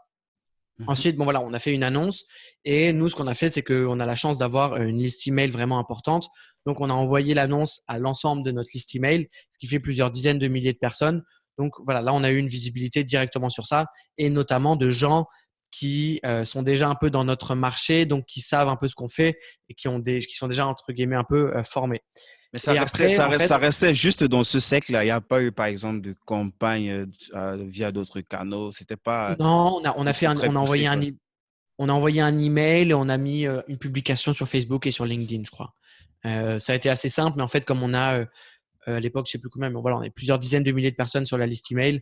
On sait que en fait, on va avoir plusieurs centaines de candidatures et que c'est largement suffisant par rapport à ce qu'on cherche à faire. Et ensuite, en fait, et ça, c'est vraiment les points importants, on a mis un certain nombre d'étapes pour qui mènent jusqu'à la fin du processus de recrutement. C'est Et en quoi? C'est fait, les étapes comme on a l'habitude de voir dans les entreprises où on te demande combien de balles de ping-pong on peut mettre dans un Boeing non, non, 780. non, non, non, ça n'a pas été ce genre de question. En fait, les premières étapes, l'objectif, c'était surtout des filtres. De se dire, là, on a envoyé un email à une liste avec plusieurs dizaines de milliers de personnes. On a eu voilà, plusieurs dizaines de milliers de personnes qui ont lu l'email. Comment est-ce qu'on met des filtres pour enlever en fait tous les gens qui vont être des touristes ou des gens qui ne vont pas être capables de lire une instruction qui est claire, etc., etc. Donc là, on avait mis un petit filtre de test où il fallait, Tu pour peux nous citer un recevoir. petit exemple comme ça, juste un petit. Ouais, l'exemple, bah déjà, c'était première, et ça, c'était pas un filtre qui était consciemment utilisé, mais qui en fait a fait effet de filtre, où en gros, on envoyait un email, après il fallait cliquer sur l'annonce, lire l'annonce, et après on donnait l'étape suivante. Et il y a déjà plusieurs dizaines, voire même, non peut-être pas centaines, mais plusieurs dizaines de personnes qui ont directement envoyé leur CV et leur candidature en réponse à l'email, ce qui était en fait, bah, on Ouais, n'a même pas plutôt. regardé ces personnes parce que Ouais, ouais. c'était, Puisque voilà, c'est dans le document qui en fait le process. Comment est-ce que vous pouvez envoyer votre CV ou votre exactement. poste, en Et fait. nous, c'est ça. Et une des compétences qu'on cherche à avoir pour toutes les personnes, c'est est-ce que la personne est capable de suivre un process qui est et suivre des instructions claires. Et là, du coup, ça, c'était pas le cas. Et ensuite, la deuxième étape, enfin, qui était en fait la première étape à la base, à la fin de la candidature, on avait mis. Alors, en gros, si vous voulez pouvoir poser votre candidature, vous devez envoyer un email à telle adresse. Et dans cet email, il fallait mettre le lien d'une vidéo de notre chaîne YouTube.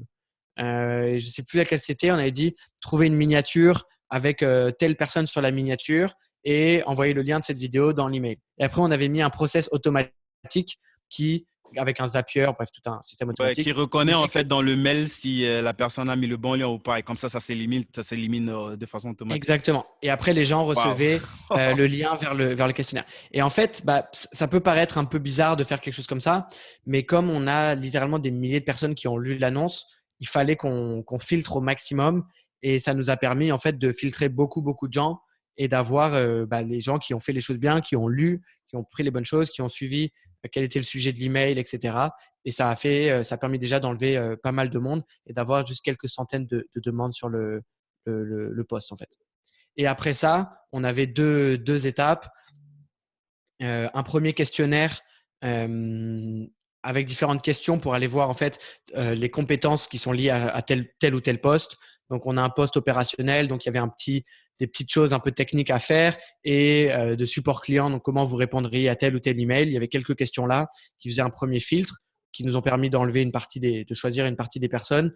Et après, il y avait un projet test plus important qui était fait sur 3 ou 5 personnes en fonction des postes. Wow. Et après, il y avait un appel, mais l'appel, c'était vraiment juste confirmation que ça fonctionne bien, où il y avait 2 personnes à choisir. Mais déjà, à ce niveau-là, on savait que la personne était très qualifiée et avait les compétences qu'on cherchait pour travailler avec nous.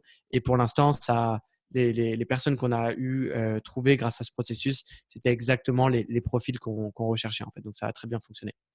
Ah, c'est vraiment très intéressant. On va mettre le lien, bien sûr, du bouquin en commentaire. Oui, C'est ça vrai. En fait, à la fin, vous avez les meilleurs, quoi. C'est pas que ceux qui sont, par exemple, éliminés parmi les 10 derniers. Il y en a qui ont des compétences, mais à la fin, vous avez les meilleurs, en fait. La moyenne c'est des ça. meilleurs, quoi. Et en fait, les meilleurs, mais jugés par rapport à des compétences très concrètes qui sont en fait Ouais, ce qui le vont meilleur en ce termes qui de, vont- quand je dis la moyenne de la moyenne, les meilleurs de la moyenne, c'est pas les meilleurs par rapport juste à la Oui, compétence. Les meilleurs de la moyenne, oui, c'est par rapport peut-être au mindset dont oui, la compétence a besoin, l'état d'esprit. Ceux qui suivent même ne serait-ce parce que j'imagine qu'il faut déjà suivre Marketing Mania pour s'imprégner un petit peu de l'esprit, exactement. ouais, c'est très, très intéressant. On va mettre le lien, bien sûr, en description. Est-ce que tu peux nous parler un petit peu maintenant des coulisses de Marketing Mania? Je sais qu'il y a un bouquin que Stan va sortir bientôt. Il est déjà complètement écrit. Et là, il doit repasser les process qu'on a l'habitude de faire lorsqu'on va être publié en maison d'édition traditionnelle. Donc, j'imagine Ouais, 2020, peut-être au début ou au cours de l'année, il va publier c'est l'objectif, un ouais. bouquin. Et aussi, le point de il y a une formation aussi, une nouvelle formation pour les sites e-commerce, de copywriting pour sites e-commerce. Est-ce que tu peux nous parler de ces nouveautés-là? Et aussi, il connecte aussi, et je pense il fait un petit peu comme les petites boîtes qui connectent des freelances, là, un petit peu comme Mmh. remotive.io pour ceux qui connaissent. Tu peux nous parler un petit peu de ces grosses news? Ouais. Bah, sur le livre, effectivement, là, le premier jet du manuscrit a été terminé. Stan a fini d'écrire ça. Là, ça fait plusieurs semaines, voire mois maintenant qu'il a été vraiment concentré sur le livre. J'imagine que c'est pour ça qu'on ne le voyait pas, parce qu'il n'y a plus rien, plus de podcasts, plus de vidéos Ouais, c'est YouTube. ça. Bah, ça revient à ce qu'on disait un peu plus tôt sur la différence entre être vraiment travailler avec des gens ou être créatif, etc. C'est que par exemple, le fait d'écrire un livre, c'est quelque chose sur lequel il faut se plonger à 100% et être juste que sur ça, quoi, pour le faire bien. Donc là, le premier jet a été terminé. Et pour te dire, juste avant notre appel, pendant mon déjeuner, là, j'ai commencé à relire l'intro et le premier chapitre du livre pour lui faire des petits retours. Donc là, Mhm. je commence à avoir une idée de ce qu'il va y avoir. Ça va être je pense, un livre vraiment intéressant pour tous les gens qui sont intéressés dans tout ce qui est un peu développer une activité en ligne, nomadisme digital, business en Ouais. ligne, etc. Je pense que ça va être un Sans livre qui va beaucoup spoiler, plaire. tu peux nous dire quand même les points. Là, tu as déjà commencé, tu dis forcément, il y aura un petit peu du nomadisme digital à l'intérieur, le marketing en général, mais est-ce qu'il y aura un petit peu quelque chose de beaucoup plus personnel, sa perception du monde? Je sais qu'il n'en parle pas souvent forcément publiquement, même ses opinions politiques. Est-ce que… Je sais pas jusqu'à quel point il va aller dans partager toutes ces infos-là. En revanche, je pense que ça va permettre d'avoir une bonne idée de. Ça va être très lié à développer une activité en ligne, donc tout ce qu'il y a derrière ça, et aussi le fait un peu d'aller peut-être un peu vulgariser pour un plus grand public qu'est-ce que c'est en fait Mhm. toute cette nouvelle dynamique qui est en train de se créer. Et je pense que par rapport à l'aspect plus personnel vis-à-vis de Stan, ça va permettre de comprendre comment lui voit les choses et les dynamiques qu'il voit autour de ça à un peu plus grande échelle. Et dans quelle direction ça va et tout ce genre de choses. Après, j'ai vraiment juste commencé à lire le début du premier chapitre, donc j'en sais pas plus sur quelle profondeur est ce qu'il va partager exactement et dans quelle direction le livre va aller. Et pourquoi un éditeur traditionnel? C'est vrai que je pense avoir un début de réponse. Tu vas nous dire plus par rapport à l'interview qu'il avait eu avec Olivier Roland sur le podcast. Je pense cerner, mais toi, tu sais pas, pourquoi il voudrait plutôt passer par un éditeur? Là, forcément, il n'y a aucune raison financière, parce qu'en termes de le temps Oui. qu'il a mis pour écrire ce bouquin, il aurait pu faire plein de centaines de milliers d'euros. Et je crois que la raison est beaucoup plus sur le pouvoir, la façon dont ça pourrait impacter, mais peut-être tu peux nous dire quelque chose par rapport à Mm. ça. Bah, le choix de l'éditeur traditionnel, bah en fait, comme tu l'as dit, l'objectif là n'est pas purement financier, ce qui est souvent le cas quand on auto-produit son propre livre, c'est pour pouvoir avoir ben voilà, une rentabilité beaucoup plus haute, ce qui n'est pas le cas avec un éditeur traditionnel. Je pense que là, la logique, c'est tout ce que va pouvoir, toutes les relations et ce que en fait, ce que quand même fait bien un éditeur traditionnel, c'est voilà, c'est leur métier. Donc en termes de qualité, de revoir un livre, les contacts qu'ils ont, la possibilité qu'ils ont ensuite de donner une certaine visibilité au livre en librairie, etc. C'est quand même une possibilité vraiment intéressante de gagner une visibilité sur un plus grand marché. Et après, ça amène aussi une certaine crédibilité d'être sur un éditeur traditionnel. D'être best-seller, hein. C'est ça. Mais après, je pense que C'est 20 000 si je ne m'abuse, après je 20 crois 000 que c'est ventes. ça, ouais. Ok. On va suivre ça, et j'imagine qu'il va probablement en parler peut-être dans les prochains podcasts, vu Ouais. qu'il a dit qu'il y aura plein d'émissions qui seront diffusées par la suite. Et pour ce qui est de cette formation sur le copywriting pour les sites e-commerce, euh, je sais déjà que Stan, il n'est pas, non pas qu'il n'est pas un fan, mais c'est un business qu'il aurait pu faire à l'époque, hein, lorsqu'il a, avec l'autre Paul, pas toi, le Mmh. Paul, pour ceux Oui. qui connaissent les vrais nomades digital.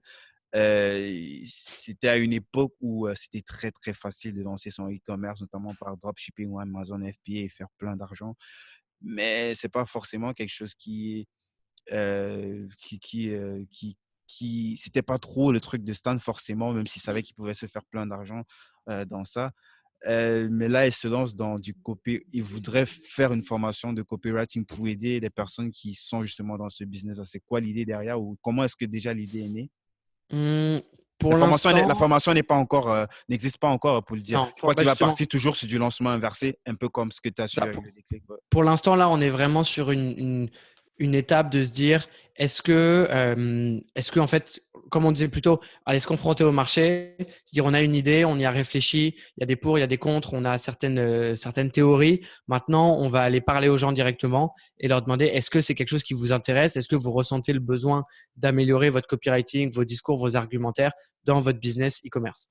Donc là, on est vraiment à cette étape de tester le marché, en fait, et de voir s'il y a quelque chose. Nous, ça fait un moment qu'on remarque qu'en fait, il y a beaucoup d'e-commerçants qui nous suivent et qu'on n'a rien à leur proposer concrètement on n'a pas d'offre qui les concerne directement. Donc, ça Mm. fait un moment qu'on sait qu'on veut développer une offre pour des e-commerçants. Maintenant, on n'a pas forcément l'expertise en interne. Il y a tout plein de choses qui Mhm. rentrent en compte. Donc, ça fait un moment qu'on y réfléchit, qu'on voit ce qu'on pourrait faire. Et l'idée de développer, d'adapter des concepts de copywriting là où on est très pointu sur ce domaine-là, d'aller voir comment est-ce qu'on peut aller accompagner des business e-commerce de les aider sur leur copywriting. Et Mhm. du coup, là, on est encore dans une phase de test sur ça et de voir est-ce que ça a l'air d'intéresser les gens ou non. Bah, justement, je pense qu'il y a même un sondage aussi. Je vais mettre aussi Mais le lien en c'est le rôle description du sondage, en fait. Ouais. pour ceux qui voudraient, qui sont déjà intéressés par le domaine ou qui exercent dans ce domaine et qui voudraient peut-être donner leur avis et pourquoi pas peut-être co-créer, entre guillemets, cette, entre guillemets, future formation un petit peu comme Paul avec le déclic. Euh, et pour ce qui est du fait que Stan, il connecte les entreprises qui cherchent des copywriters avec les copywriters indépendants de son écosystème, notamment ceux qu'il a formés, j'imagine. Euh, c'est, c'est, c'est un nouveau business ou c'est purement pour mettre ces gens en relation? Est-ce qu'il y a des commissions? Est-ce qu'il y a si c'est pas indiscret de parler de ça, quoi? Ouais. Bah, un peu comme l'autre, on est encore dans une phase de test. C'est quelque chose que ça fait un moment qu'on y pense avec Stan. Je dirais presque un an qu'on a cette idée en tête. Parce qu'en fait, c'est en train un peu de changer, mais on se rend compte qu'il y a un vrai manque de copywriters sur le marché, notamment francophone. Et que bon, bah, il y a aussi un manque d'éducation où les gens ne savent pas forcément ce que c'est le copywriting. Les entreprises, donc on ne voit pas forcément la valeur. Donc voilà, il y a ça. Mais il y a aussi des gens qui en voient la valeur, qui cherchent des copywriters et qui en fait n'en trouvent pas parce que bah, ceux qui sont bons en copywriting en général ont leur propre activité ou alors ont des prix vraiment très hauts. Et du Mhm. coup, voilà, il y a un peu un trou sur le marché à ce niveau-là. Du coup, nous, on s'est rendu compte qu'on avait des gens qui venaient souvent vers nous, vu qu'on a une formation sur le copywriting, et qui nous demandaient, voilà, est-ce que vous aurez est-ce que vous pourriez nous aider sur notre copywriting à le faire pour nous, Euh, ou alors est-ce que vous auriez des gens à recommander? Et du coup, on s'est rendu compte que il y avait quelque chose à faire à ce niveau-là, et c'est là qu'est venue aussi l'idée d'adapter notre formation de copywriting pour aider les gens à devenir des copywriters freelance, qui est une formation qu'on a Professionnel, lancée. parce que je pense qu'il y a la basique et il y a celle-là, je ne l'ai pas, mais j'imagine qu'elle va être beaucoup plus poussée, qui ne reste pas juste sur l'aspect du copywriting, même si c'est très, très important, mais qui peut-être spécialise les gens un petit peu comme ce point qui est encore en sondage, copywriter pour e-commerçant, par exemple. J'imagine, ça c'est juste ma Hmm. perception des choses. Et c'est ce type de profil que j'imagine ils pourraient être potentiellement proposés à soit des entreprises, des entités qui souhaiteraient et qui chercheraient ces profils-là, quoi. Exactement, c'est ça. Et du coup, là, nous, on forme des gens qui sont en train de devenir des copywriters professionnels, qu'on essaie d'accompagner aussi sur leur première mission.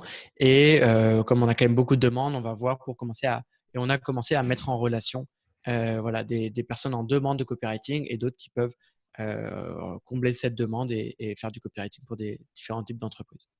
Et ça Et ça, serait. on est encore à une phase de test où voilà, on a des demandes. Là, on a un process très très simple. On n'a pas créé une plateforme immense avec Ah ouais.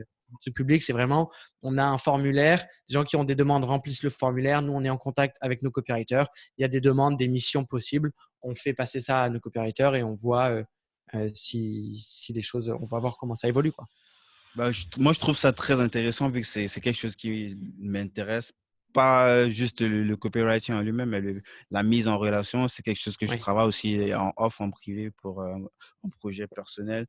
Et il y a une vraie valeur ajoutée en fait pour Marketing Mania, à mon avis, de faire ce genre de choses, contrairement à quelqu'un random qui dépose une plateforme comme ça et qui fait juste la mise en relation, du fait du crédit en fait de copywriting, de Marketing Mania qui forme des gens à cette compétence-là et qui mettent en fait le nom derrière, tu vois, parce que juste faire la mise en relation, c'est pas que ça, il y a aussi le fait que cette personne à l'étiquette de Marketing Mania, oui, ça fait un petit peu la différence quand même. oui, exactement. Top. Donc, Paul, est-ce qu'on peut un petit peu revenir sur toi aujourd'hui? Tu es en France. Comment tu fais avec, j'imagine, tous les autres, ils sont en Thaïlande. C'est comment vous organisez tout ça? C'est niveau productivité, c'est quoi les outils? C'est quoi les process? Comment est-ce que tu réussis à vraiment à avoir cet équilibre entre vie pro et privée, personnelle? Bah, sur l'équilibre vie pro, vie privée, voilà, moi j'ai mon cadre de, je sais, enfin, j'ai organisé mes journées, je sais quand ce que je fais chez Marketing Mania commence et s'arrête. Donc ça, je l'ai bien cadré, bien mis en place. Parce qu'il doit y avoir Et un au final, déséquilibre. Quand il fait jour là-bas, toi, tu vois, ça doit être oui. un petit peu chaud par rapport à où tu vis, tu vois. C'est plus pour ça que je pose la question. Bah, là, avec les fuseaux horaires, ça fonctionne assez bien. Donc, quand on est en France, en gros, si par exemple, voilà, bah, pour revenir sur la question de base, la manière dont on fonctionne, en général, on a un peu changé le système des réunions, mais on a une réunion par semaine où on fait un peu le point sur tout ce qui est en train de se passer, les différentes choses qui sont en cours. Et en fait, comme une partie de l'équipe est en Asie, une partie en France, nous, par exemple, moi, quand il est 9 heures ici ou 10 heures, ça fait qu'il est 14 ou 15 heures en Thaïlande. Donc, ça fonctionne assez bien pour organiser les meetings sans poser trop de problèmes. Et en fait, on suit, nous, la méthode qui est une des formations qu'on a, qui s'appelle la méthode des 90 jours, qui est en fait une formation sur la productivité et l'organisation, qui consiste à créer des nouveaux plans tous les 90 jours, où en fait, tous les 3 mois, on remet tout à plat. Et ensuite, on met en place, en fonction des objectifs qu'on a, un certain nombre de projets. Et sur 3 mois, on est concentré que sur ces projets-là. Et du coup, nous, semaine après semaine, on fait des petits points sur comment avancent les différents projets. Et tous les 3 mois, on remet tout à plat et on repart à zéro. Excellent. Et c'est, c'était quoi ta dernière nuit blanche, Paul? Ma dernière nuit blanche, Ouais. Euh, c'était il n'y a pas si longtemps, mais elle était pas professionnelle. En général, dans mon travail là actuellement, j'ai des journées, je fais pas des journées de 16 ou, enfin, tu vois, des journées de 16 ou 18 heures, et je fais très attention à mon sommeil, à avoir un sommeil régulier et à dormir assez. Je pense que de manière générale, c'est important, et je sais que moi, bah, une de mes faiblesses, c'est que si je dors pas assez et plusieurs jours de suite, tout tourne en catastrophe. donc, donc, je dois faire vraiment très attention à garder mon sommeil. Donc, j'ai pas trop de nuits blanches à travailler sur différents projets. Et en fait, ce qui se passe, c'est que maintenant, mes semaines sont rythmées et organisées par mes appels. Donc, toute la journée, j'ai un certain nombre de créneaux qui sont ouverts pour mes appels de coaching, ce qui Mhm. fait qu'en fait, j'ai des journées très denses, mais en fait, qui deviennent très quadrillées avec des horaires précis. Et en fait, quand j'ai fait une journée où j'ai eu 3, 4 ou 5 heures de coaching, quand j'ai fini, même s'il est juste 17 ou 18 heures, c'est terminé, quoi. Il faut que j'aille faire d'autres choses, que je change complètement de cadre.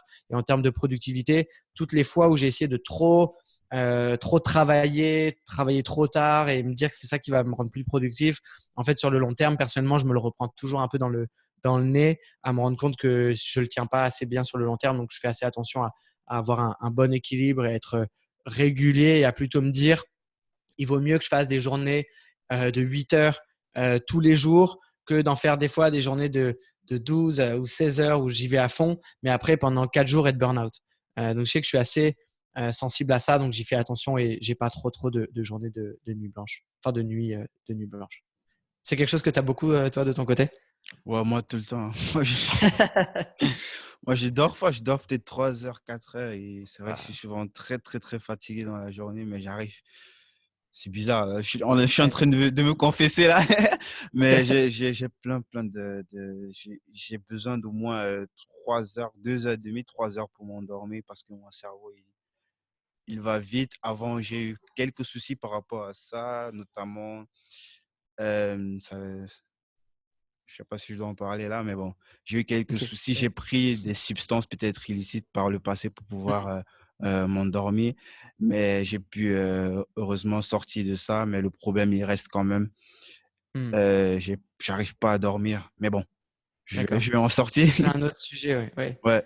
Donc, et pour ce qui est de, mais t'as quand même eu dernièrement une nuit blanche, c'est bizarre. Qu'est-ce qui s'est passé? Ça, c'était plus des trucs perso de week-end, etc. Ah, ok. Mais qui étaient quand même liés à des choses un peu, comme tu peux le dire, stressantes ou émotionnelles qui ont fait que où ça tournait trop et j'arrivais pas à dormir. Mais en ce moment, tous les trucs professionnels m'empêchent, sont pas trop. J'ai réussi et ça m'a pris un peu du temps à bien cadrer les choses et à faire que quand j'ai fini ma journée, même s'il y a encore des choses en cours, que j'ai pas tout terminé, que j'ai un peu l'impression d'être surmené, quand au bout d'un moment, d'une certaine heure, j'arrive à couper Tu et à réussis ne à couper complètement, même pas à ton téléphone, répondre un, deux, trois emails. Tu coupes complètement. Ouais. Sur les emails, ça dépend un peu parce que du coup, j'ai enlevé un peu toutes les distractions de mon téléphone et ça a un peu transféré mes distractions sur des fois la boîte mail à aller regarder s'il y a eu des choses. Mais j'ai plus ce truc que j'ai eu pendant longtemps après le boulot, continuer à stresser sur les choses en fait. Des fois, Mhm. je sens qu'il y a des idées qui sont en train de tourner. C'est normal quand on passe une journée à réfléchir à des choses que le soir sous la douche, il y a encore le cerveau continue à travailler dessus. Ouais. Mais j'ai plus ce truc où je suis en train d'essayer de résoudre les problèmes en dehors de ce cadre-là. Ça m'arrive encore un petit peu, mais je fais attention à ça. Bon, moi, Et, j'ai essayé et là, j'y arrive bien. les tisanes de Stan et tout. Franchement, je pense. Peut-être c'est plus au niveau peut-être de l'état d'esprit. Je sais pas trop pour moi, mais je suis,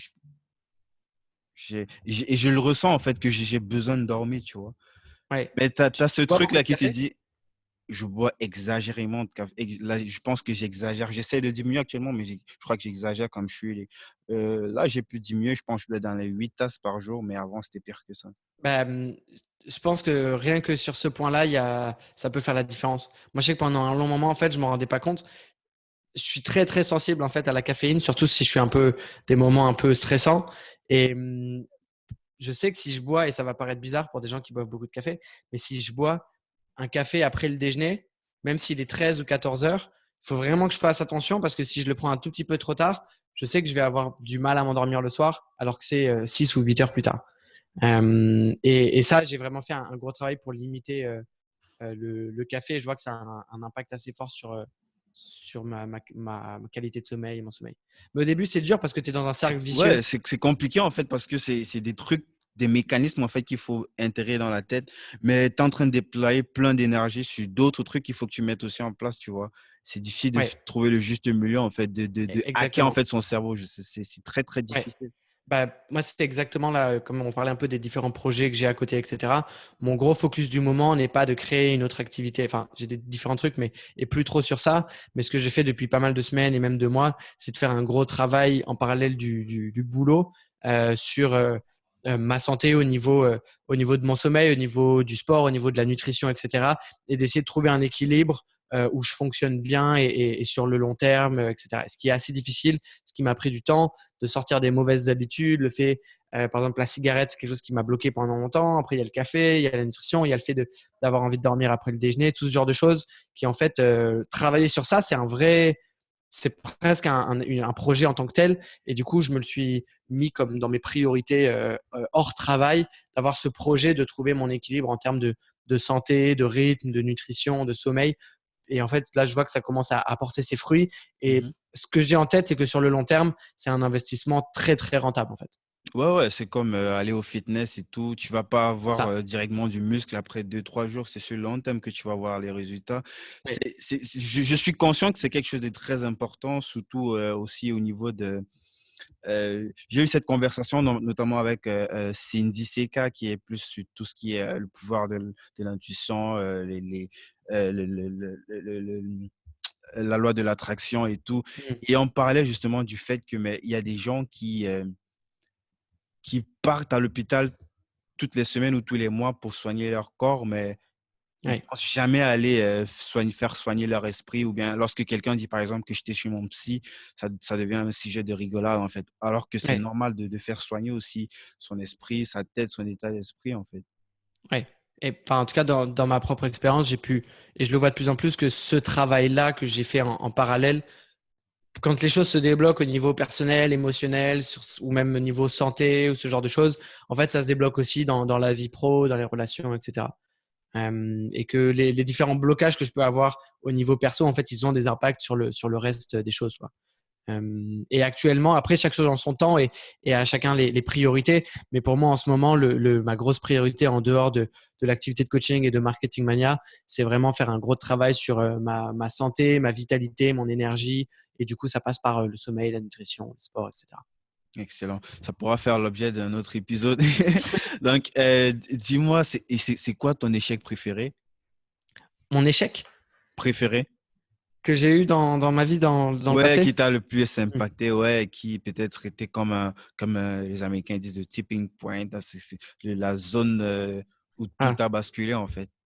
Ah bah ça, je le qualifierais pas forcément comme un échec, mais pour moi ça a été d'avoir eu en fait ça revient à ce qu'on était en train de dire, un problème de santé assez important qui a fait que bah, d'un coup j'ai eu comme tu dis un peu à l'américaine, le wake up call, le truc de se réveiller et d'avoir envie de faire les choses que j'ai envie de faire, d'aller accomplir mes rêves, etc. Des trucs un peu clichés comme ça, mais qui m'a amené un gros déclic.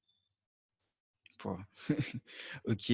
Euh, tu... D'où les trucs de yoga, de méditation et tout ça, c'est ça qui m'a ouvert à tout ça. Et ensuite aux aspects un peu business en ligne, d'avoir envie de voyager, de travailler par moi-même, etc. Ça a été un peu mais le voyage, c'est quelque chose que tu avais déjà beaucoup fait auparavant. Je crois que je sais plus où j'ai écouté ou vu ça. Je pense que plus jeune, tu avais déjà un petit peu vécu en Asie, Hong Kong, un truc. Ouais, oui, à Hong Kong, ouais, exactement. Mais j'avais pas été encore dans tous ces trucs de yoga, de méditation, etc.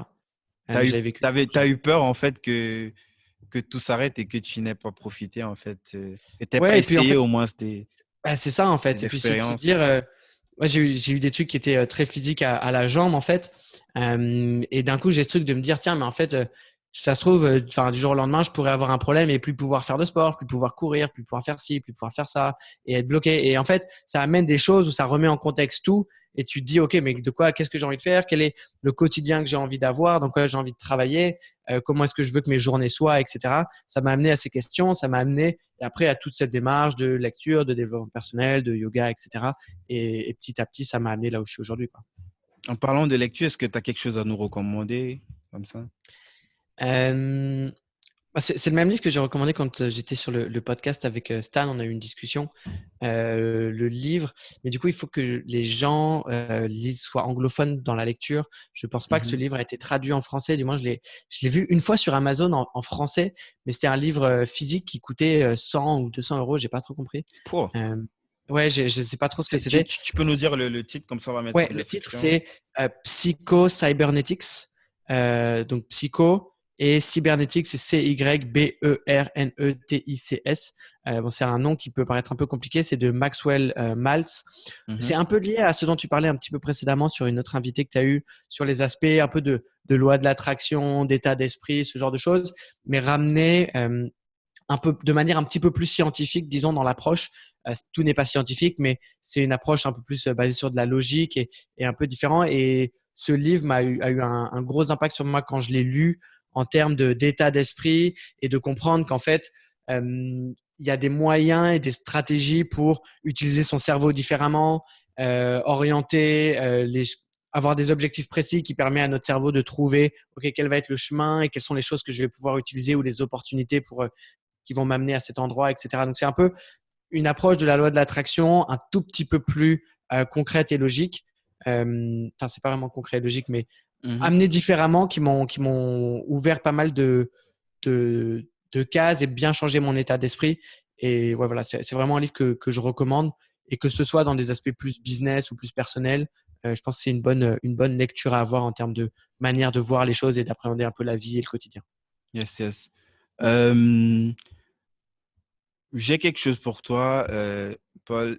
j'ai suivi la méthode de 90 jours. C'est vraiment quelque chose qui s'apporte beaucoup, surtout pour des gens qui ne sont jamais intéressés au sujet, sur tout ce qui concerne la productivité et l'organisation. Et je sais qu'avec Marketing Mania, vous êtes à un stade où euh, cela se prouve aussi avec le dernier recrutement, mais je pense que vous allez être amené encore à peut-être plus recruter, mais toujours dans le même cadre avec l'esprit de Marketing Mania, sans toutefois aller dans des dérives de prendre comme ça un one-shot près de 100 personnes, toujours en restant Mm. en s'assurant que ce sont des personnes qui sont dans ce cadre-là. Moi, j'ai pensé que quand même un bouquin comme La 25e heure, je ne sais pas si tu as entendu parler. Mm. Oui, j'en ai entendu parler, oui. Je pense que Mais tu que pourrais, je l'ai pas lu. je pense que tu pourrais apprécier ce bouquin. Mm. Intéressant. L'approche est un petit peu, il y a un petit peu de la méthode de 90 jours à l'intérieur, mais il y a aussi une vision vraiment l'entreprise scalable, tu vois. Mm. Et je suis sûr que c'est aussi le propre de Stan et de toi de toujours faire, comme il appelle ça, le sexe des idées, de prendre certains trucs là-bas et de croiser avec d'autres trucs pour faire un truc qui Mm. pourrait vous apporter à vous au sein de votre entreprise, quoi. Intéressant, j'irai regarder ça, oui. Moi, c'est un Merci bouquin. pour la Je connais recommandation. peut-être pas le système de l'émission, mais en fait, tous mes invités, en fait, j'offre un bouquin. C'est ça que tu vois de Mm. temps en temps, il y a des bouquins, des photos de bouquins qui se baladent partout sur les bouquins que j'offre à mes D'accord. invités. Donc, c'est ce que je vais t'envoyer. Ça tombe bien que tu sois en France, comme ça sera plus rapide. Ah, Donc, super, merci beaucoup. ouais. Donc, ça, c'est de Guillaume Declercq et Baudine. Euh, la 25e heure, pour ceux que ça intéresse, disponible sur Amazon. Euh, Merci à toi, Paul, franchement, pour le fait déjà que tu as accepté de participer à l'interview et que tu aies parlé comme ça, sans filtre, en toute transparence, des coulisses, des trucs qui sont internes à Marketing Mania, de toi surtout. Et pour toute cette valeur, moi, j'ai pris beaucoup de plaisir. Je suis que les invités aussi. Bah, merci beaucoup de m'avoir accueilli. C'était un plaisir aussi. Et si tu veux refaire une discussion dans le futur, notamment sur d'autres aspects, comme tu l'as dit, santé, etc., ça peut être intéressant. Mais merci pour ça et bon courage dans la suite du podcast. J'ai vu que tu as commencé à avoir beaucoup d'invités, donc c'est bien et ce format est intéressant. C'est top. Et très bonne interview dans la manière dont tu t'amènes les choses. C'est top. Merci. Merci à toi, Paul. Salut. Ciao. Oh, je Ok, crois que j'ai super. arrêté